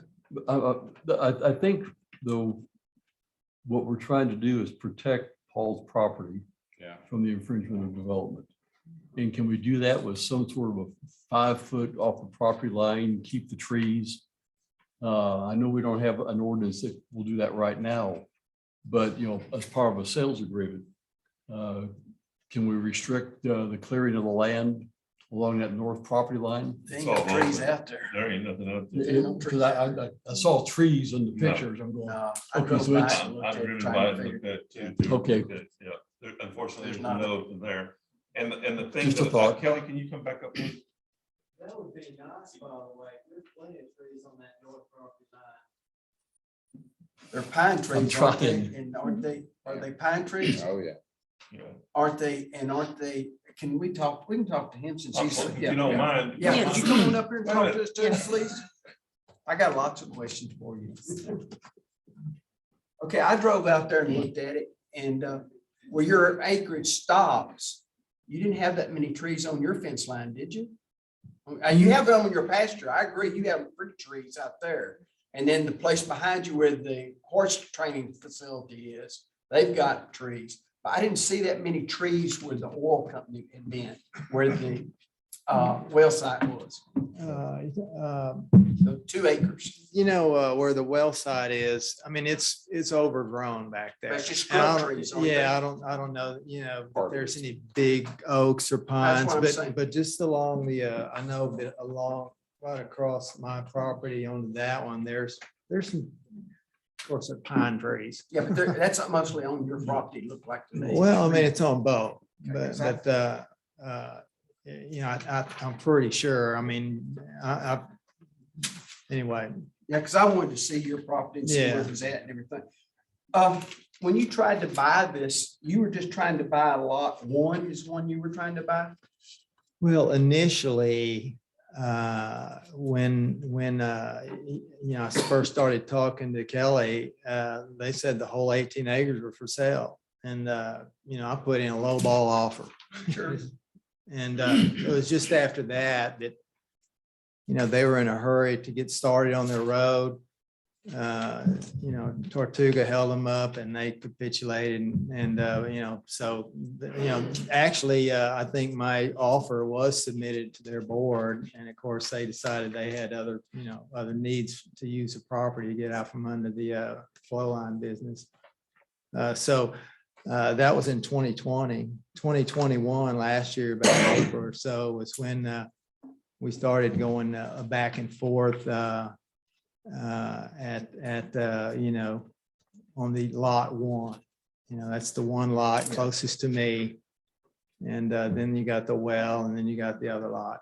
And frankly, on the west side of the road, I never, again, I put in a low ball offer thinking, I'd get it, but I don't think it's reasonable to think anybody's going to build homes along that stretch over there. So I'm not opposed to, what's going on, over there on their land, on that side of the road. But to be honest with you, it's just right next to me that is where I was aiming to, shut this down. Okay, I guess my question is, if you've got 20 acres, I think is what it said. Your house is back and then you've got a big open with some trees in it field. It looks like it should be 10 acres there, right? That's about right. Then you would have, what would the 1 at 2 acres do for you? I had three kids here, and they're not making land anymore. And if someone if we decided that one of those kids wanted to build a house out there in the manner in which ours is built, it's there. So you're right. I mean, to some extent, I already have a buffer, let's say, but here I was going after a little more. And, again, it just seemed to me like, the process didn't seem right. Yes, sir. Well, what was the assisted living facility that you was talking about? Actually, my real estate attorney, he was the one that put me on that. He was investigating, building, assisted living facilities for, as a business. And of course, we were looking back there and the trees and it's quiet and, he was game for that. I mean, so that was just an idea on how I might use that property back there. It didn't go much further than that. Okay. Because I mean, And it was, and I did mention that to Kelly. because you'd have to change that zoning again. Right, but once again, if I can choose who my neighbors are, especially when it comes to business, that's about as good as you can get. I don't know, let's just put it like this. The reason I'm laughing, I've got 7 acres in Tomball and I've got a wedding venue on one side of it, Yeah. and breakfast on the other side, and another commercial building coming on the other Right. side. So I know where you're coming Right. from, but I've got to look at what's best for Tomball also. I understand every bit of But I that. like what Randy said, if we could put a buffer there that make them happy so they didn't have to worry about something, that buffers mean more to me than. What's your fear? Paul, Well, of what then could go in let's, there? my fear is will there be any hearing or, what is included in the light industrial definition? I mean, I looked that up and holy cow, you can have everything from, adult entertainment to sewage. I mean, there's a huge, where is the Tomball list for what's light industrial? I mean, it just seems like it's wide open. And I'll say this, we can't use another bar. I mean, the one we got down there, it's a great place, and especially having a road with no shoulder and no sidewalk, that's probably the most dangerous road in Tomball right now on a Saturday night. But anyway, it's just, I It's just. a raceway for sure. Well, that for sure. And we've even seen, some pretty suspicious activity on that road with cars stopping and what, but, we're really disappointed about not having a sidewalk. You have a perfect opportunity to put a sidewalk in when you're putting in a new road and a big ditch and everything, and you can't budget a sidewalk. I have a question. Did you get a reply back on your counter offer of 316 or when you made a counter offer? What was there? That was to buy that lot for 360,000. The counter at 360, well, first off, let's just put like the counter at 360, it seemed like they were wanting, a lot of money. I mean, and, I was going to, I was going to agree not to protest, their sale of anything else, but I just thought the 400 they were asking was too high. So I just, all right, half of that. But anyway, I was told by my broker that they withdrew after I made I didn't, as a matter of fact, I think the $240,000 offer I made, I don't actually remember signing it as much as maybe telling my real estate agent, all right, well, let's go up 40. They came down 40, we'll go up 40. All right, we're going to battle it out and come in the middle. But I was told they withdrew their offer and didn't want to deal with me anymore. Okay. And it was at that time that y'all refocused for highest and best price to light industrial. Y'all did not, there was no more, we're not selling. You wanted to do light industrial, is that correct? Mayor? Kelly, I'm Okay, looking can at we, you. can we come up then, ma'am, so she can be recorded? Yeah, she knows. Thank you. Okay. The Trying to get a offer that we timeline here. originally received was on April 20th of 21, and that was a $200,000 offer. That was taken to the board. They rejected it. We were going through title issues at that point. That was what I was mentioning with the cloud on the title. We got a second offer of $240,000 on May 11th of 21. We countered that offer. EDC countered that offer with $360,000. Mr. Mladenka did not counter with 360. He rejected that offer. As we went back to the board, we were going through both offers and trying to figure out how to address the crossing and the pipeline issues. That's when the board said, we're not looking at marketing and selling this site at this point. We got to get this issue addressed to put the road in. So we did not market it or look at it until October, or market it until October of this year. So you pulled that offer off, you offered it May 7th, 21, but pulled it off May 6th, 21. That offer. The board- He countered May 11th of 21. He submitted an offer of May 11th, 21. The first offer was 200,000, April 20th. Yeah, I'm looking at the 360. The document. 360, that's our counter to Right, him. and that was May 7th, 21 is when that offered. They delivered the signed copy to the delivery and offer expiration on May 7th. It may have 21. been May 7th. And then y'all withdrew the offer. May after that, 12th May 12th. is when the board had directed us to. That was our board meeting. Board meeting to go for.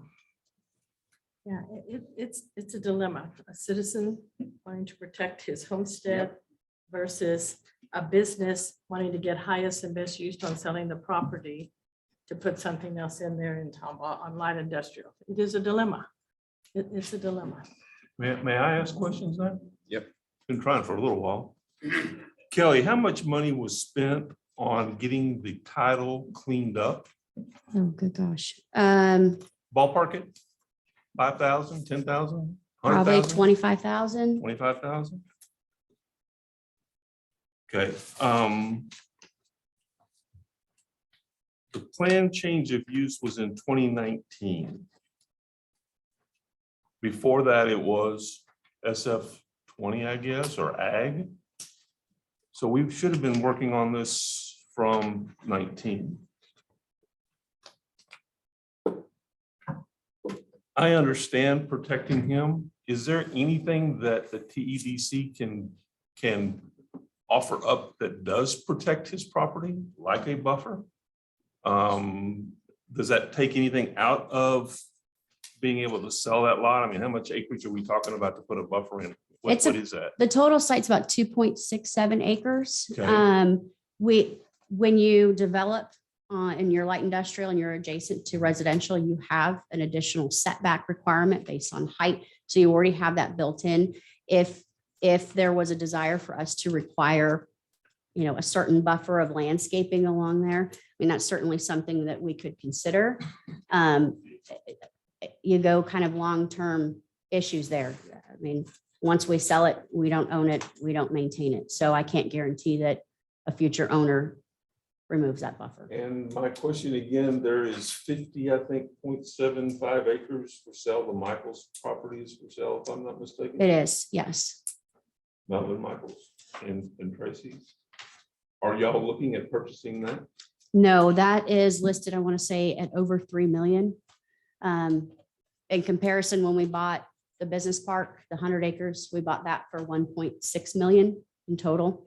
The reason for that was obviously the cost of putting in the infrastructure for that site. That's why that site sat as long as it did. It does not make sense for us to try and compete at this point. We accomplished our goal of helping to facilitate and bring in new business and Do investment. you see the Michaels property as being purchased and utilized at the $3 million mark for residential? There's potential. I don't see it solely that site. I think there would have to be additional property acquired in that area. And for that, the economics of that to work, it would have to be a larger developer that's really looking at putting in a comprehensive project versus just one site at a time. Just the reason I'm asking is that there's no protection for him with residential behind him. How are we gonna handle that when that comes up? Because it is for sale. It's got a big old for sale sign out there on it. So how do we protect him there and on this side? So that he is protected. Like you said, he is a resident. He's been here for a while. We need to protect him. But how do we protect him? Councilman?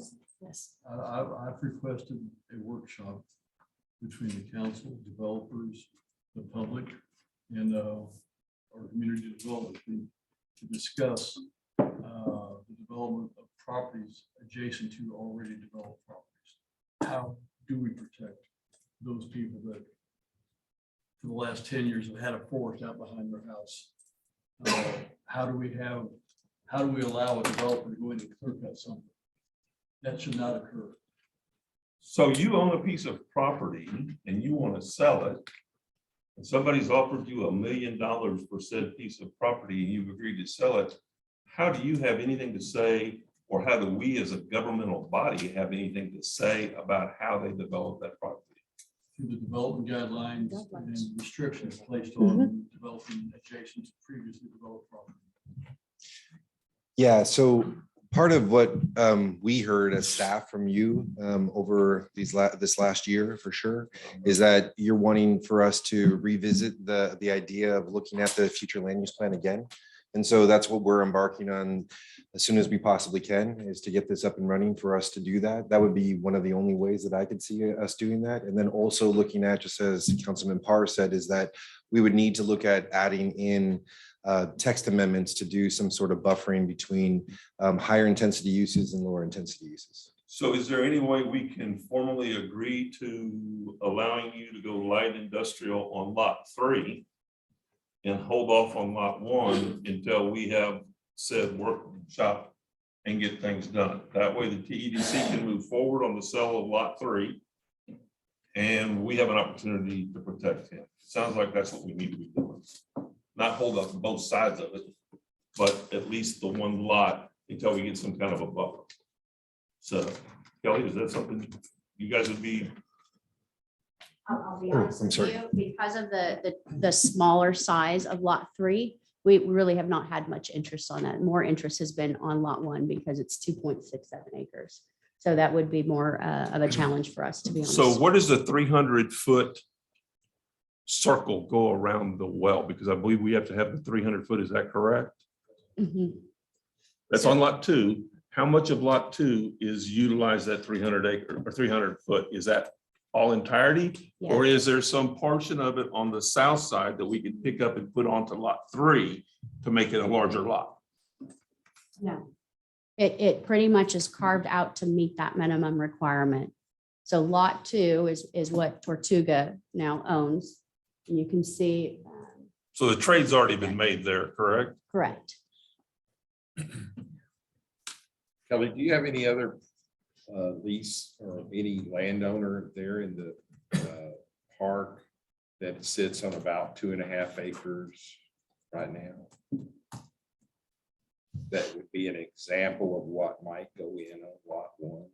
Most likely, it would be a project very similar to the Nixon warehouses. So the office warehouses that are on the north end of that cul-de-sac, it would be very similar to that. Our deed restrictions they require at least 3 different materials. They require enhanced landscaping, those types of things. It's a So nice building. that would be essentially, if we're going to sell to a business, part of that sale package is knowing what it is that they're putting in there. So what kind of noises and lighting issues would we have out of selling lot? They would have to be dealing with on their property? So as far as lighting, the lighting is required. They'll have to submit a photometric study and it's required to be down shielded so you don't have the bleed. As far as noise, it really depends on what type of use goes in there. The properties in the business park, we don't allow substantial outside storage. So most of the activity has to be inside the building.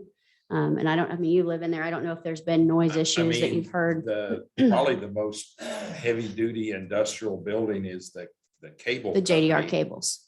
and we don't hear a peep out of it. And how far away are you? I'm lying, I can see their building from my back porch. But now Kelly, did you say that once you sell it, you have no control over it? Other than the deed restrictions. So enforcing So the you deed put deed restrictions, yes, that's it. And that's obviously the only mechanism we would have with that. Those 2 lots, we did not include them in our property owners association for the park because they are removed, because they're not contiguous. Didn't make sense to make them pay as part of the association of the park when they're not really able to take advantage of it. How far south are you? I'm taking it south. I'm using it as the bottom of the page. The business park from lot number 3, how far away is it? It's immediately adjacent. So the So business, it's contiguous. the business, yes, the business part, the lot that is just north of the drainage channel. So as you see right there, it's a meet where she's got the cursor. Yep. So Billiard Factor is going in on that north lot. Okay. Lot 3 is immediately adjacent to it. There's also, I believe, a 30-foot old roadway easement along there. It says it right there. It says Yeah. 30 Yeah. foot unapproved. I'm getting blind.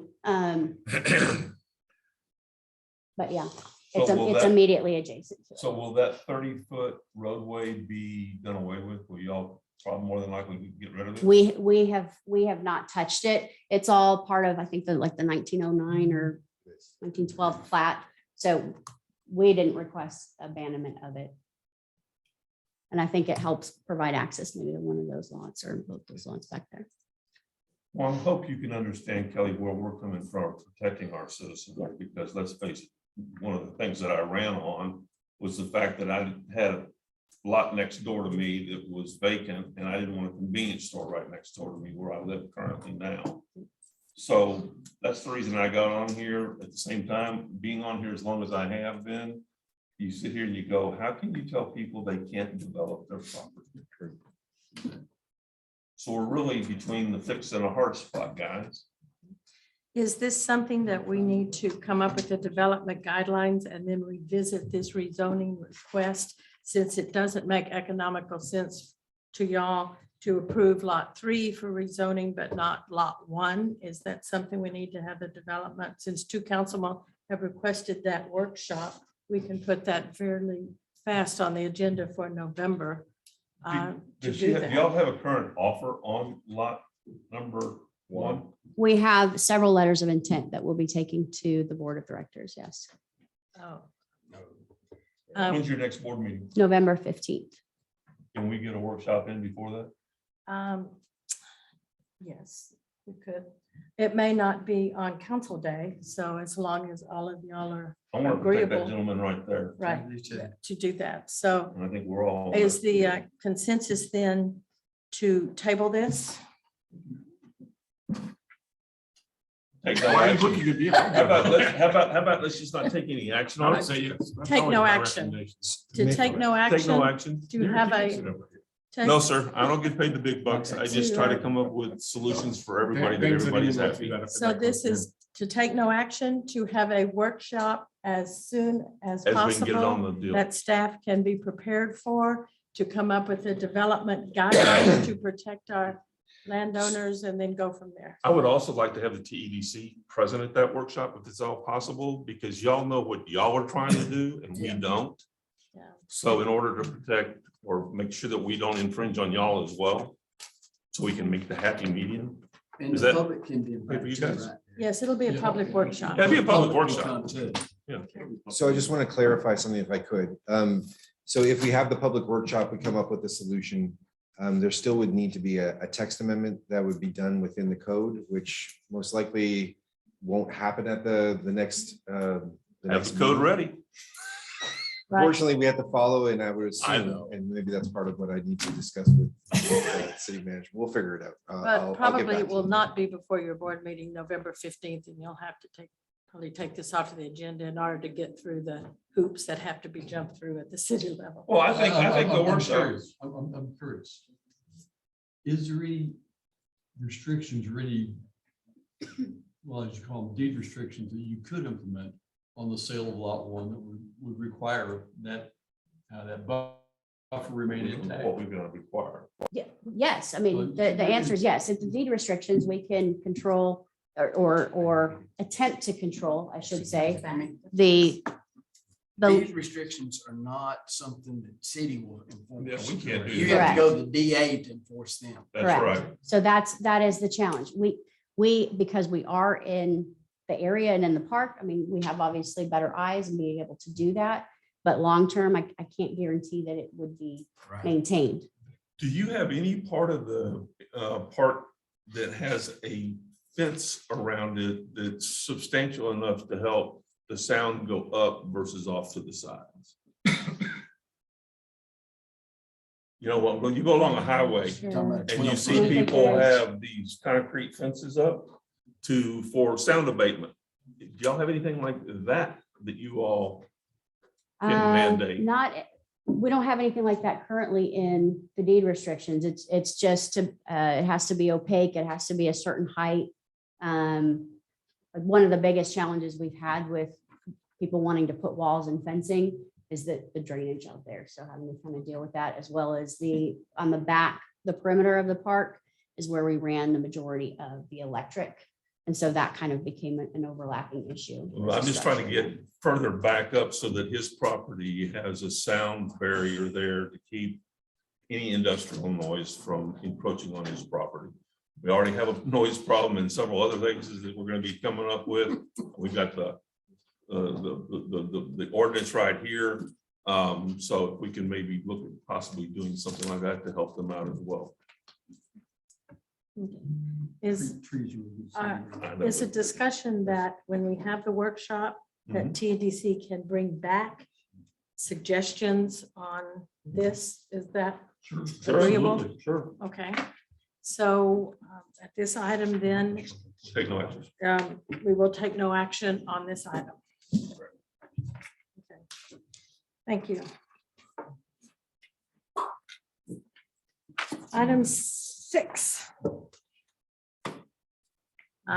Item 6 is consideration to approve zoning case 22-310, request by 28121 Calvert LLC, represented by Lewis Smith, to amend the city of Tomball's comprehensive plan to update the major thoroughfare plan, removing the proposed east-west extension of Medical Complex Drive, which is currently designed as a minor arterial, from the major thoroughfare plan, specifically being the segment that is planned to extend approximately 1 mile from the western right-of-way boundary of Calvert Road to the southeastern right-of-way boundary of FM 2920 road within Harris County, Texas. Nathan, you're. Yes, Mayor, Council, Nathan Dietrich, Community Development Department. As you can see on the aerial image, the location of what's kind of hatched in the yellow is what is before you today. As stated before, it's 1.05 miles of the western right-of-way of from Calvert Road to the southeastern right-of-way of FM 2920. The background to this, in 2008, Houston Galveston Area Council conducted the FM 2920 Access Management Study, as well as the Livable Centers Downtown Plan for the city of Tomball.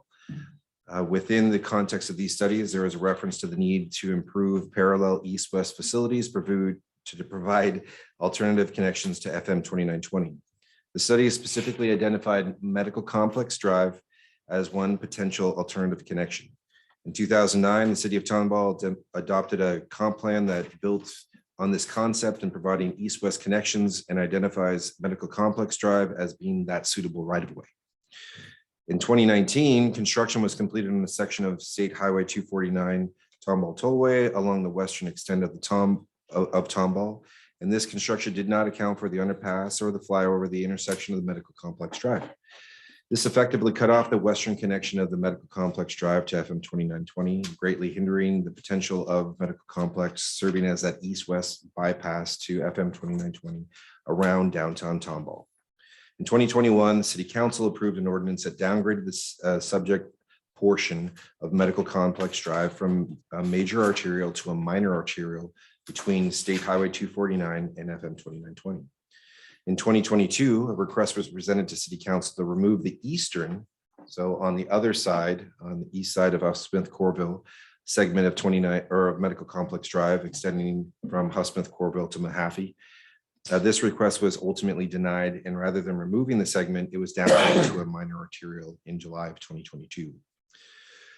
The proponent or applicant is seeking to remove the westernmost segment of this proposed Medical Complex Drive Tricle Road, currently planned to be a minor arterial street from the major thoroughfare plan altogether. According to information provided by the applicant, the intent is to develop a multifamily complex at the planned intersection of Calvert Road and Medical Complex Drive, according to the applicant, and proposed a minor arterial street would be a hindrance to the development of this tract. So going to the next and I'm sorry this is long and involved, but I just wanted to make sure that you have the proper background so you can make an educated decision. So here you can see in the major thoroughfare plan is the aerial showing the extent of the portion that's being proposed to be removed, which again is cross-hatched or ballooned out there as shown. Thank you very much. And that would be the portion that would be removed altogether.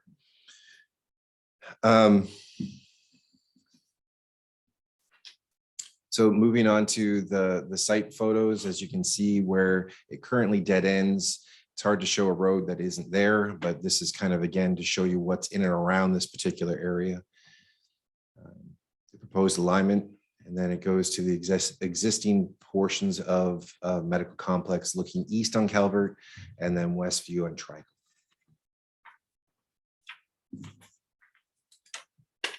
From the zoning map, the current zoning, as you can see, the majority of the segment of this proposed Trico Medical Complex extension is outside the city limits of Tomball. So there's really no zoning that's associated with it because we're just dealing with the thoroughfare portion of the road. Future land use plan, although the majority of this segment of the proposed minor arterial street is outside the city limits, the future land use plan does not indicate that if the adjoining properties were to be annexed into the city limits, the majority of this proposed roadway would be ideally suited for commercial land uses, indicated by the commercial corridor designation shown on the map. As you can see, it's red all to the north of Tricle and to Medical Complex Drive.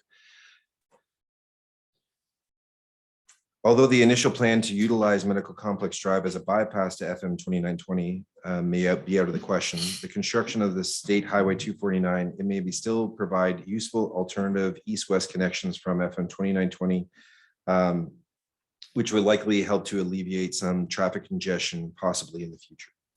Furthermore, according to the major thoroughfare plan that was conducted in 2009 for the city of Tomball, minor arterials are intended to distribute traffic from state highways, farm to market roadways, and arterials. These arterials are often best suited in areas that are likely to experience high traffic volumes, such as industrial parks and retail centers. The future land use plans identification of corridor commercial on this segment of proposed minor arterial street signifies if the adjacent properties were to be annexed into the city of Tomball, they'd be likely to receive commercial zoning, and having direct access to a minor arterial street would be appropriate. So we sent out a large number of letters, as you can see on here. The letters show that they are in favor of, I just want to explain this a little bit because it came across, there was a lot of information that was given to the public. And when they wrote back, and if you read your agenda, that it looks like they are actually opposed to it, but they are in favor of removing it altogether. And there is the real reason behind it is because a lot of these folks either live along this corridor and have lived in a rural-like atmosphere for a very long time. And so they wanted to actually are in favor of removing it. So there were 5 responses in writing. 1 response was actually given verbally during the P&Z Commission meeting. And so with all of that, although the initial plan to utilize Medical Complex Drive as an east-west bypass to FM 2920 was hindered by the construction of State Highway 249, staff believes that the comp plan supports east-west connections to help alleviate traffic congestion along FM 2920. Furthermore, the removal of this proposed minor arterial is contrary to the goal of the identified in numerous studies, both in the comp plan and the city of Tomball, of providing alternative east-west connections. Furthermore, the most recent future land use plan adopted with the 2019 comprehensive plan identifies a segment of the proposed arterial to run parallel to the corridor commercial land use category, suggesting that these adjoining properties north of the proposed roadway were to be annexed into the city limits would be for commercial activity. And with that, staff recommends denial of the zoning case P22-310. The planning and zoning recommended to deny the removal of this segment of the major thoroughfare plan. Vote was unanimous, 4 votes nay. And the discussion that went along with that was the discussion for the ultimate opportunity for this connectivity to happen in the future. They didn't want to remove that and hamstrung the city for connectivity in the future. But they also stated that adjustments to the major thoroughfare plan could happen with our comp plan amendment. and things of that in the future. So I'd be happy to answer any questions that you might have. Okay. Our next item on the agenda is to conduct the public hearing for P 22-310. It is now 8:16 PM. And we are opening the public hearing. Doris, is there anyone signed up to speak? Lewis Smith. Lewis is actually the applicant, so maybe you want to finish with everything else. Okay, Caitlin Craig.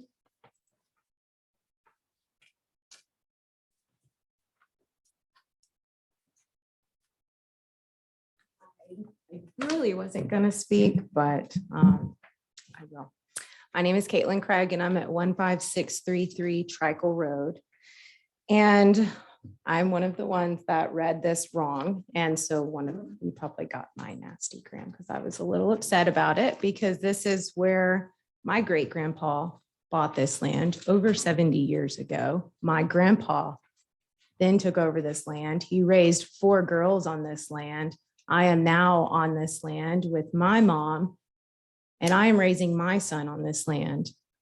And I don't want your traffic to go down this land. And just to make it easier for 2920's traffic, you're going to just, at the expense of all of us, move all the traffic down our road. I mean, at what expense? Why? To make it easier on 2920, you're going to just ruin a road where people have lived for generations, and we want to keep it that way. We like our quiet road. We walk our dogs down this road. We walk with our children on our bikes on this road. And now it is proposed to be an outlet for 2920 traffic. I don't see at that expense how that makes sense.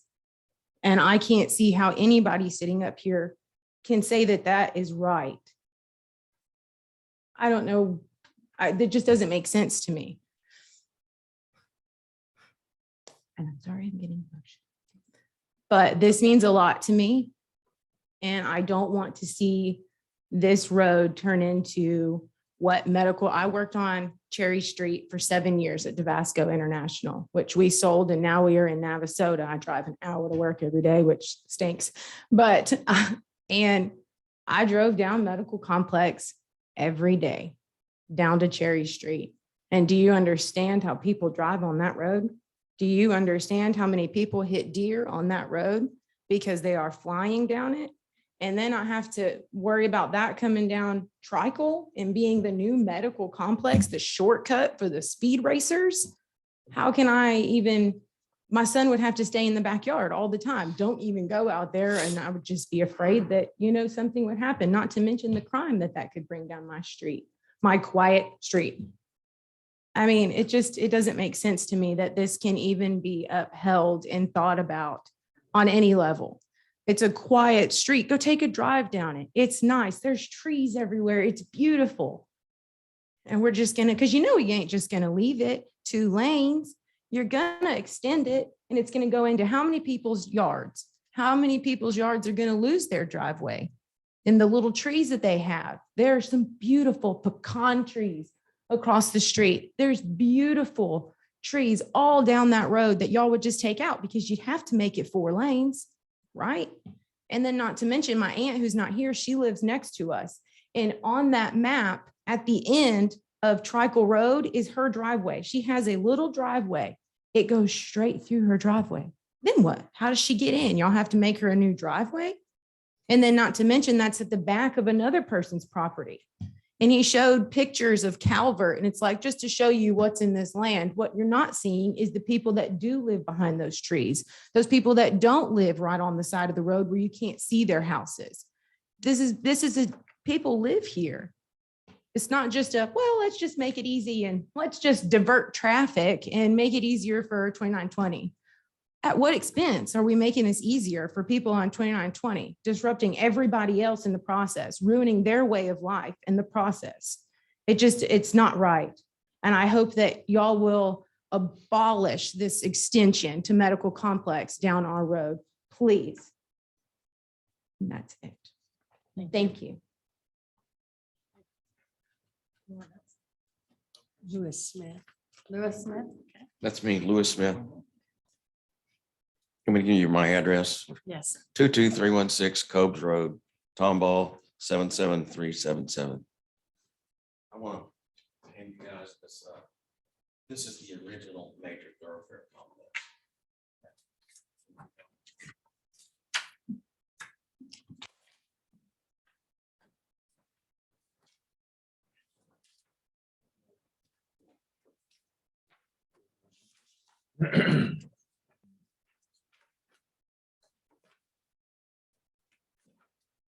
So we all know major medical complex bypass was supposed to eliminate traffic on Main Street through downtown. Okay, and it was supposed to start over here on Park Road and then come across State Highway 249 and go out all the way across town and come out on 2920 on the other side. Except for the fact that when 249 bypass was built, the city of Tomball didn't require an underpass there. So it's completely blocked off and it can't be a bypass. All it does is dead ends in to 249. So the other aspect of it, where it started out, was supposed to be at Park Road. And then now there's a huge convenience store there. So that part of it's not there anymore. So both of the whole purpose of this thing is like defeated at this point. Now the city has come up with this prospect of carrying it down Tricle Road out to 2920. But are y'all aware of the M124 project from Harris County Flood Control District? Do you have that map? Anybody? Nathan?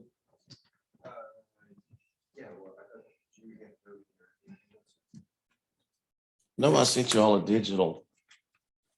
We're familiar with it. Okay, so basically, the property south of 2920 is 20 acres, which we sold flood control. And it now has a corridor back here along Tricle, and it's a series of lakes that goes along there. It's about 400 feet wide, and it goes all the way down this big lake detention and a holder. So basically, you would have to build this extension through here, through the behind our property, makes a S turn going through the guys to the west of it.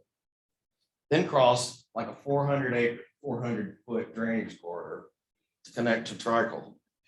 And you know, you have to build a bridge across that. And so to build a 400-foot bridge across there, if it was 40 feet wide, it'd be like 16,000 square feet. Like at maybe $200 a foot would be $3.2 million. Even if it was 100, it'd be 1.6 million. So you see how this is getting, the whole thing is kind of, you know, it's kind of a good idea, but the idea doesn't work anymore. There's actually no traffic on Medical Complex Road between Calvert and 249. There's nothing out there. Maybe a couple hundred cars a day. I would wonder if the city of Tomball had done any traffic studies to even support this kind of thing, because it's going to cost a lot of money. To me, it doesn't do anything because it just dead ends into 249. Now, do you have, if you have a major thoroughfare, can you pull it up?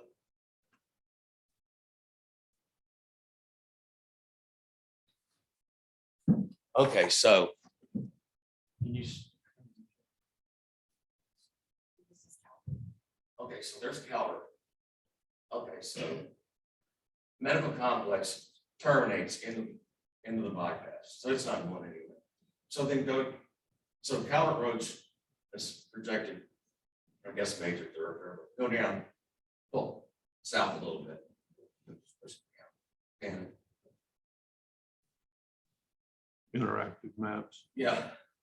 So basically, Alice goes under the freeway to Tice.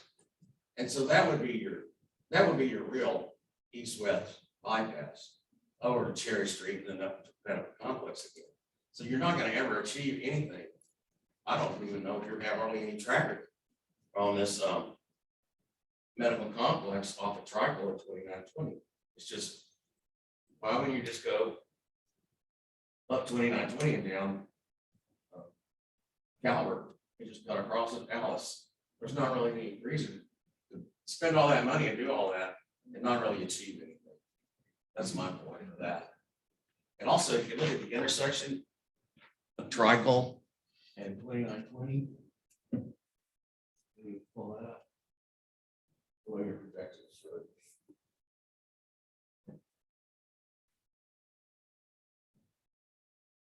They have a it's Cemetery Road comes across 2920 to Tricol. And then they have another extension a few hundred feet away off of 2920, going east-west. Well, you're gonna have a congestion right there. There's not, it's only a few hundred feet from 2920 to Tricol. So you're gonna have having these cars come and have to stop before they can even go east. And then they're gonna have to go to Tricol on the other end and stop. And then they have to go across a bridge and make an S turn through this deal to come up to get the medical complex. Now that just, to me, that's not really realistic. And the other thing is, you know, we can sell this property for like $3 million for the 14.5 acres. And we have another 10 to the south of it. So, you know, to just have this little line on the map that doesn't really make any economic sense to me. It's just, it should be eliminated. Plus, the neighbors don't like it either. You've already heard that, and they all don't like it. Everybody around there doesn't like it. So I don't think it's going to accomplish anything that it's supposed to do. It's not going to, I mean, it'll damage our property. And so I think it should be eliminated. I'm for eliminating it. Any questions? Thank you. Is there any question? We'll have We need to close the public hearing and we may call y'all back up after that. Okay. Public hearing. Is there anyone else wanting to speak? Not signed up? Okay. It is now 8:30 p.m. We are closing the public hearing. And now I'll entertain a motion to read by caption only on first reading ordinance number 2022-39. So moved. Second. Okay, discussion? Call for the vote on the reading only.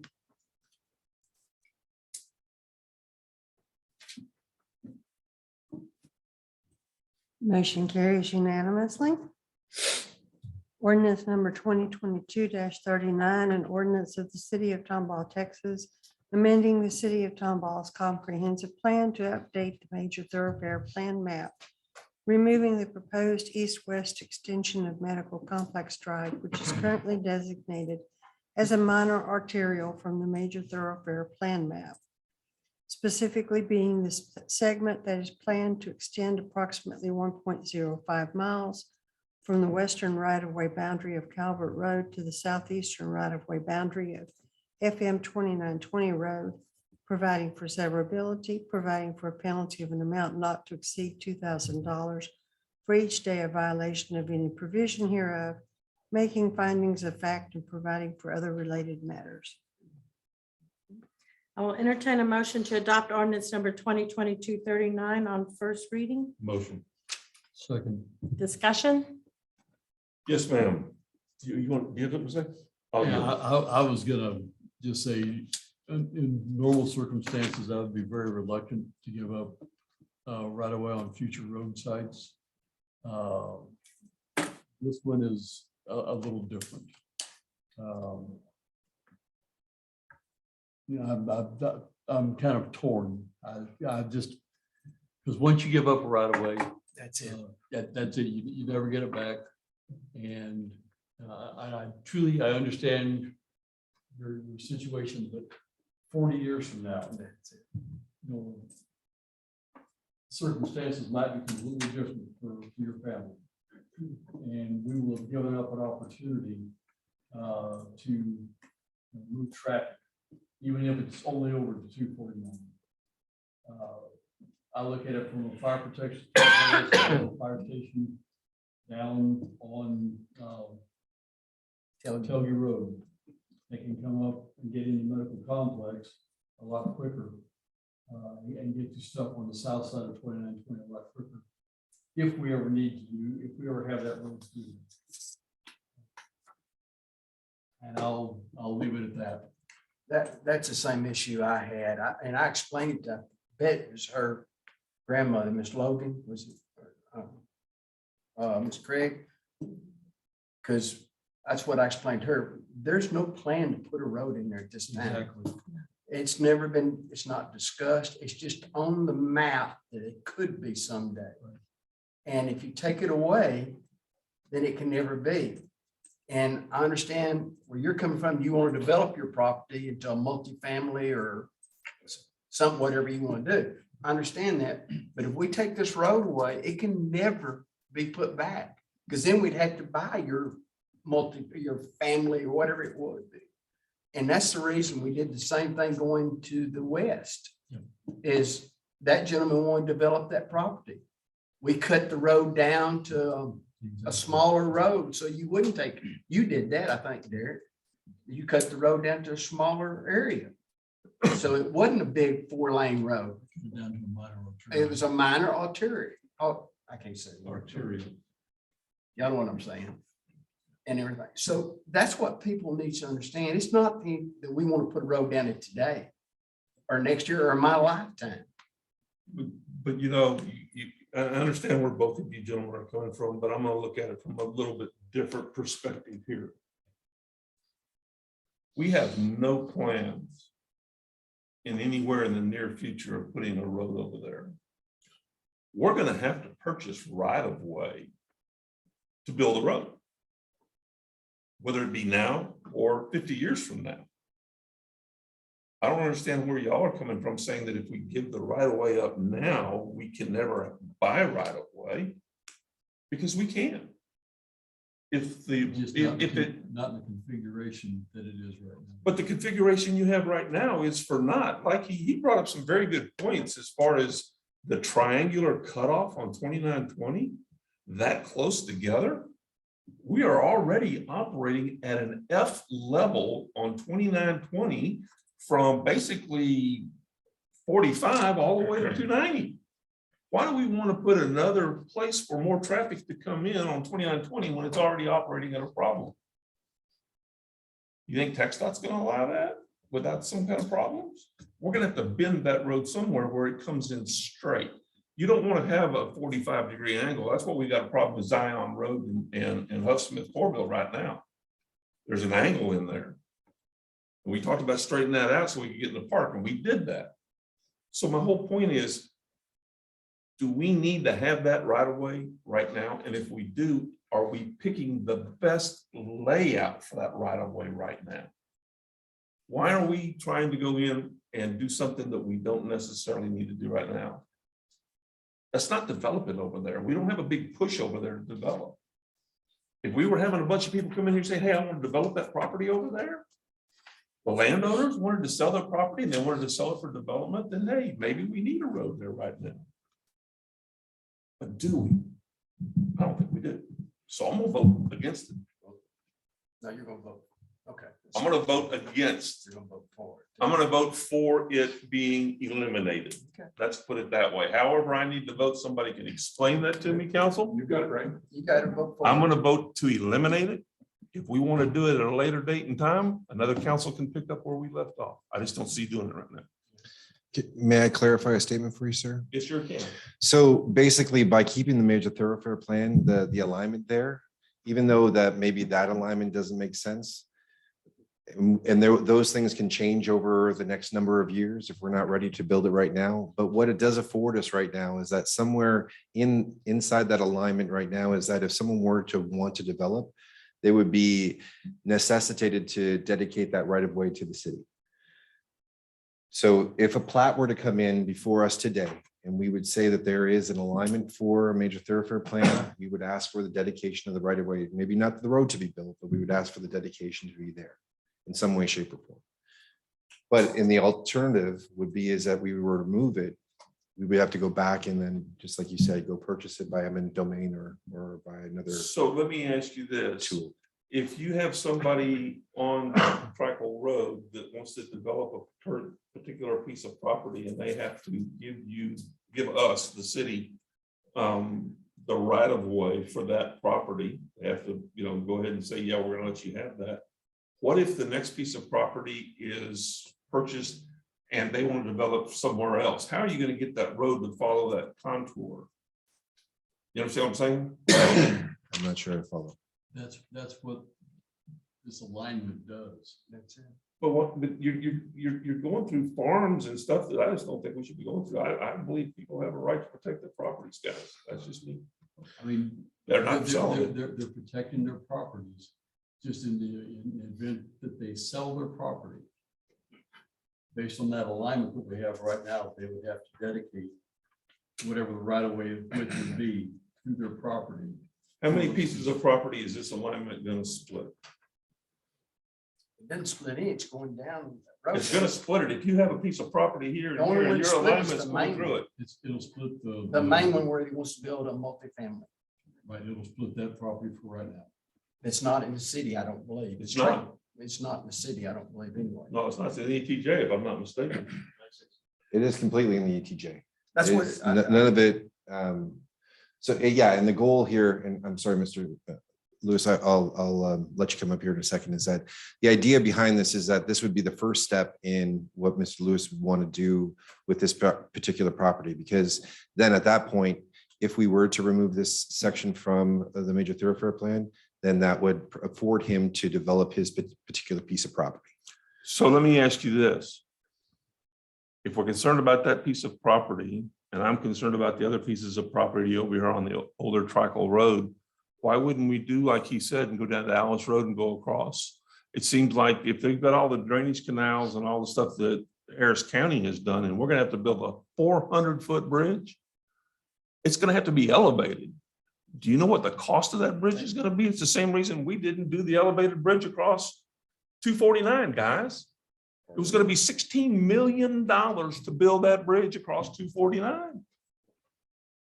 I got a question. David, on Holdred, when they went through the drainage ditch there, I didn't see a bridge built there going under Holdred.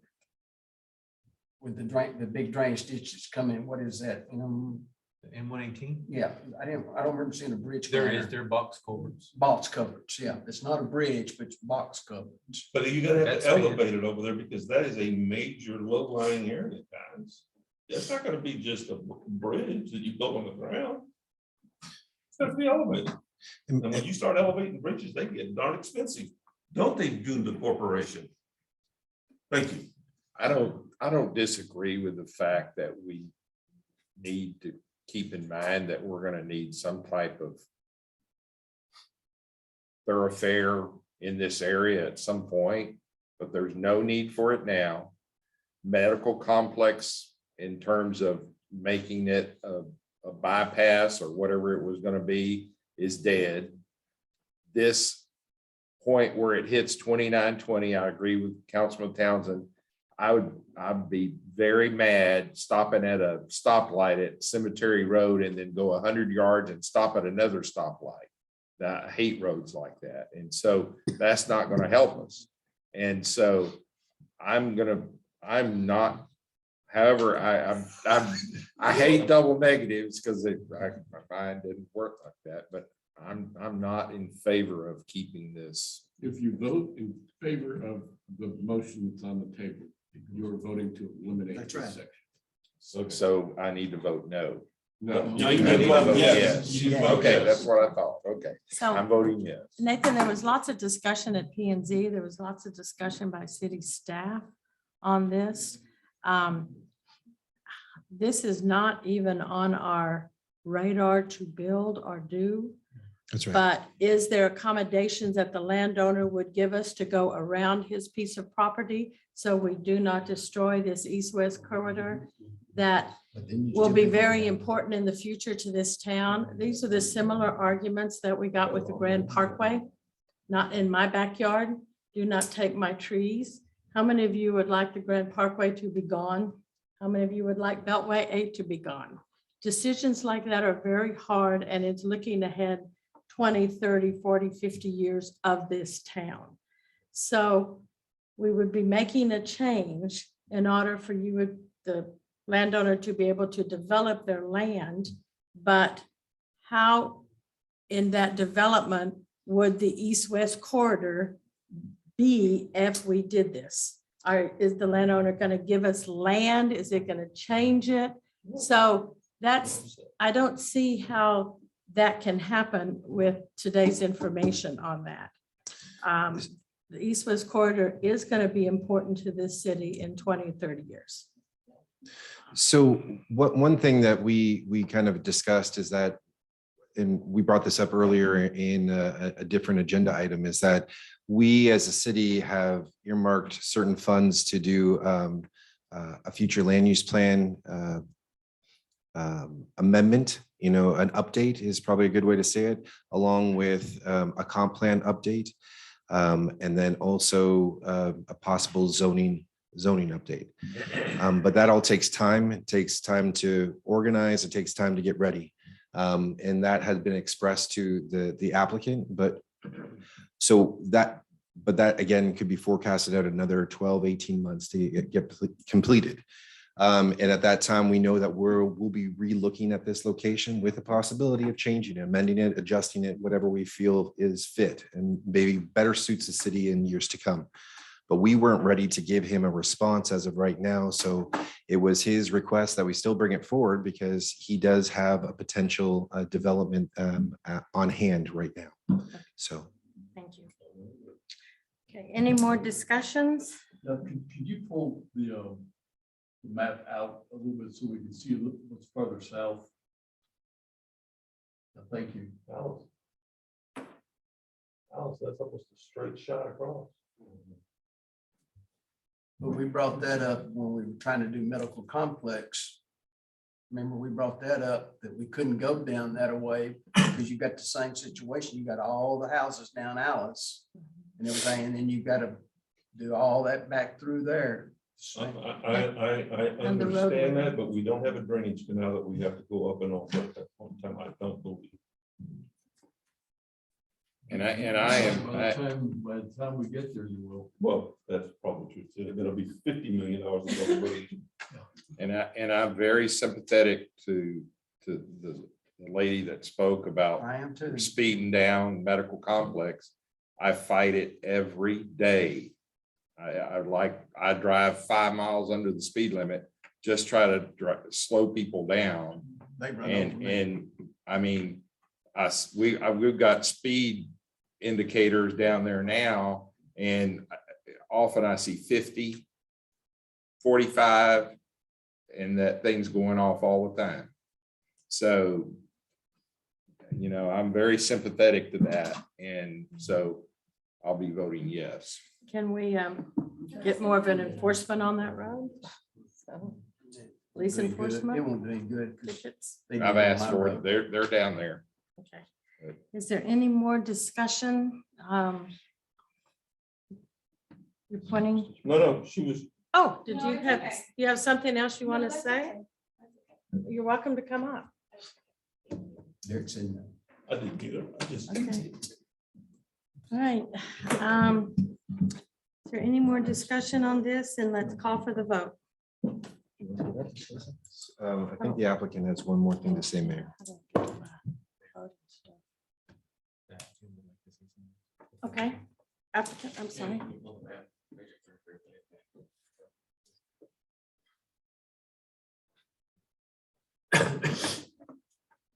Can you zoom in?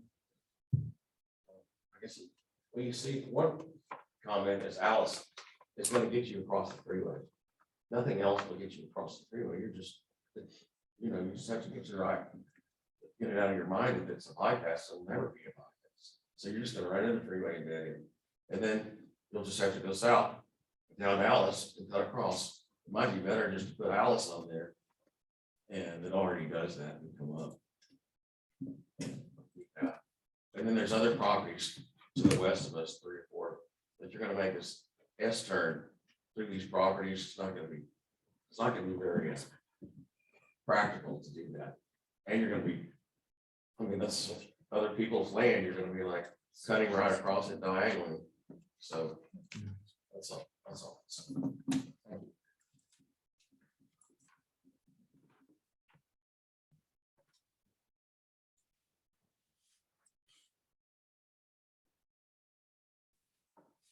Okay. So if we Any want other to, questions we on want to cut anything? it off, we want to drop it from the plan, we vote yes. Okay. Make sure I'm voting the right way. All right, call for the vote.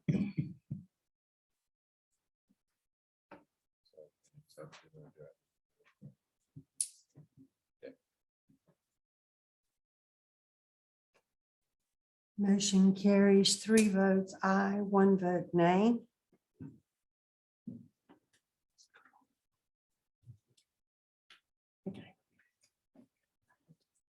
All right, next item. I will entertain a motion to approve, confirm, appoint.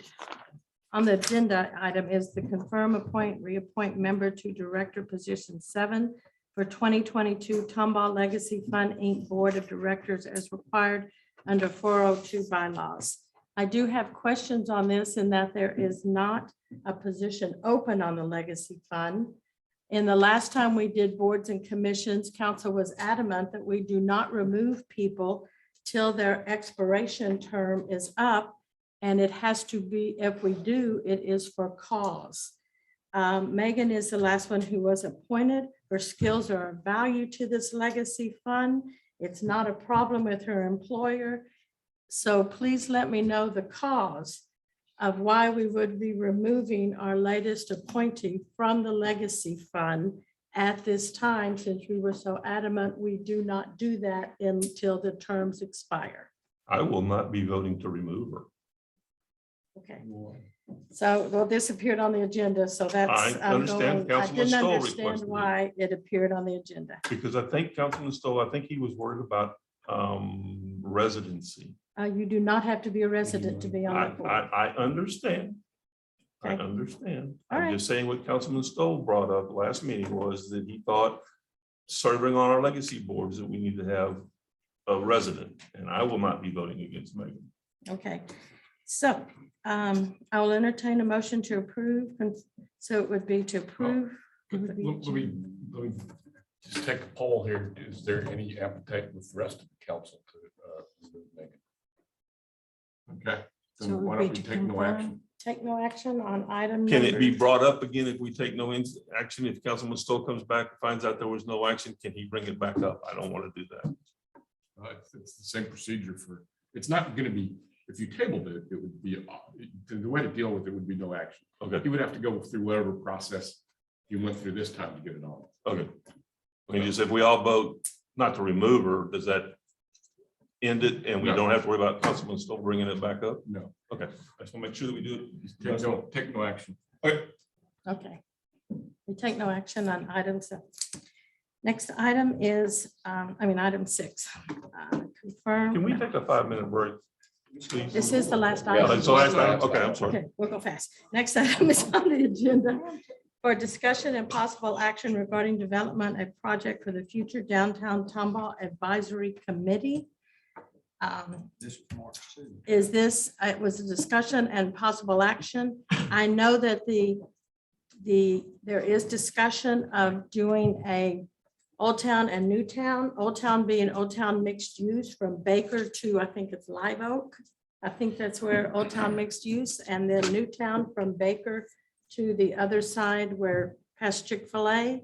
That is just in the discussion when we get together as a council as a workshop to discuss and get also public opinion if there is an interest in bringing back those groups and having Tomball help facilitate those groups, especially getting in light of the fact that in a couple of years, we will be having major construction on 2920. And we want to do whatever we can to promote the businesses all the way down 2920. So is that going to be a project for the Downtown Advisory Committee? And can the Downtown Advisory Committee be widened to be from Baker to Live Oak, since that's our Old Town mixed use zoning? Is that the reason this became on the council? I mean, on discussion? The item was placed on council because Councilman Stahl wanted to, and Councilman Ford also mentioned possibly going ahead and appointing people to the DTAC. It is possible that instead of having an ad hoc committee called Downtown Tomball Advisory Committee, you might have an ad hoc committee for this area of Old Town, in which case this name is not even appropriate. And you would be seeking individuals who would be interested in that area. So it's put on the agenda for discussion, but really typically an ad hoc committee is not appointed until the parameters are established for what the council would want that ad hoc committee to look at and bring back recommendations on. Okay, thank you. And so it was put on the agenda basically for discussion and to try to clarify why we did not bring the DTAC to council for appointments. Okay. It's not an active. It's not committee, an active and we board. do not have a purpose, a goal for it at this time. No, ma'am. So this is another take no action unless you want to go ahead and discuss now. Okay, then will be take no action on this item. I now will entertain a motion to adjourn. Second. Okay, call for any discussion, call for the vote. Wait a minute, we still have thoroughfare plan up. Let's refresh it. Okay, this is German. Got it. Good. Thank you very much. Motion carries unanimously. For what? There.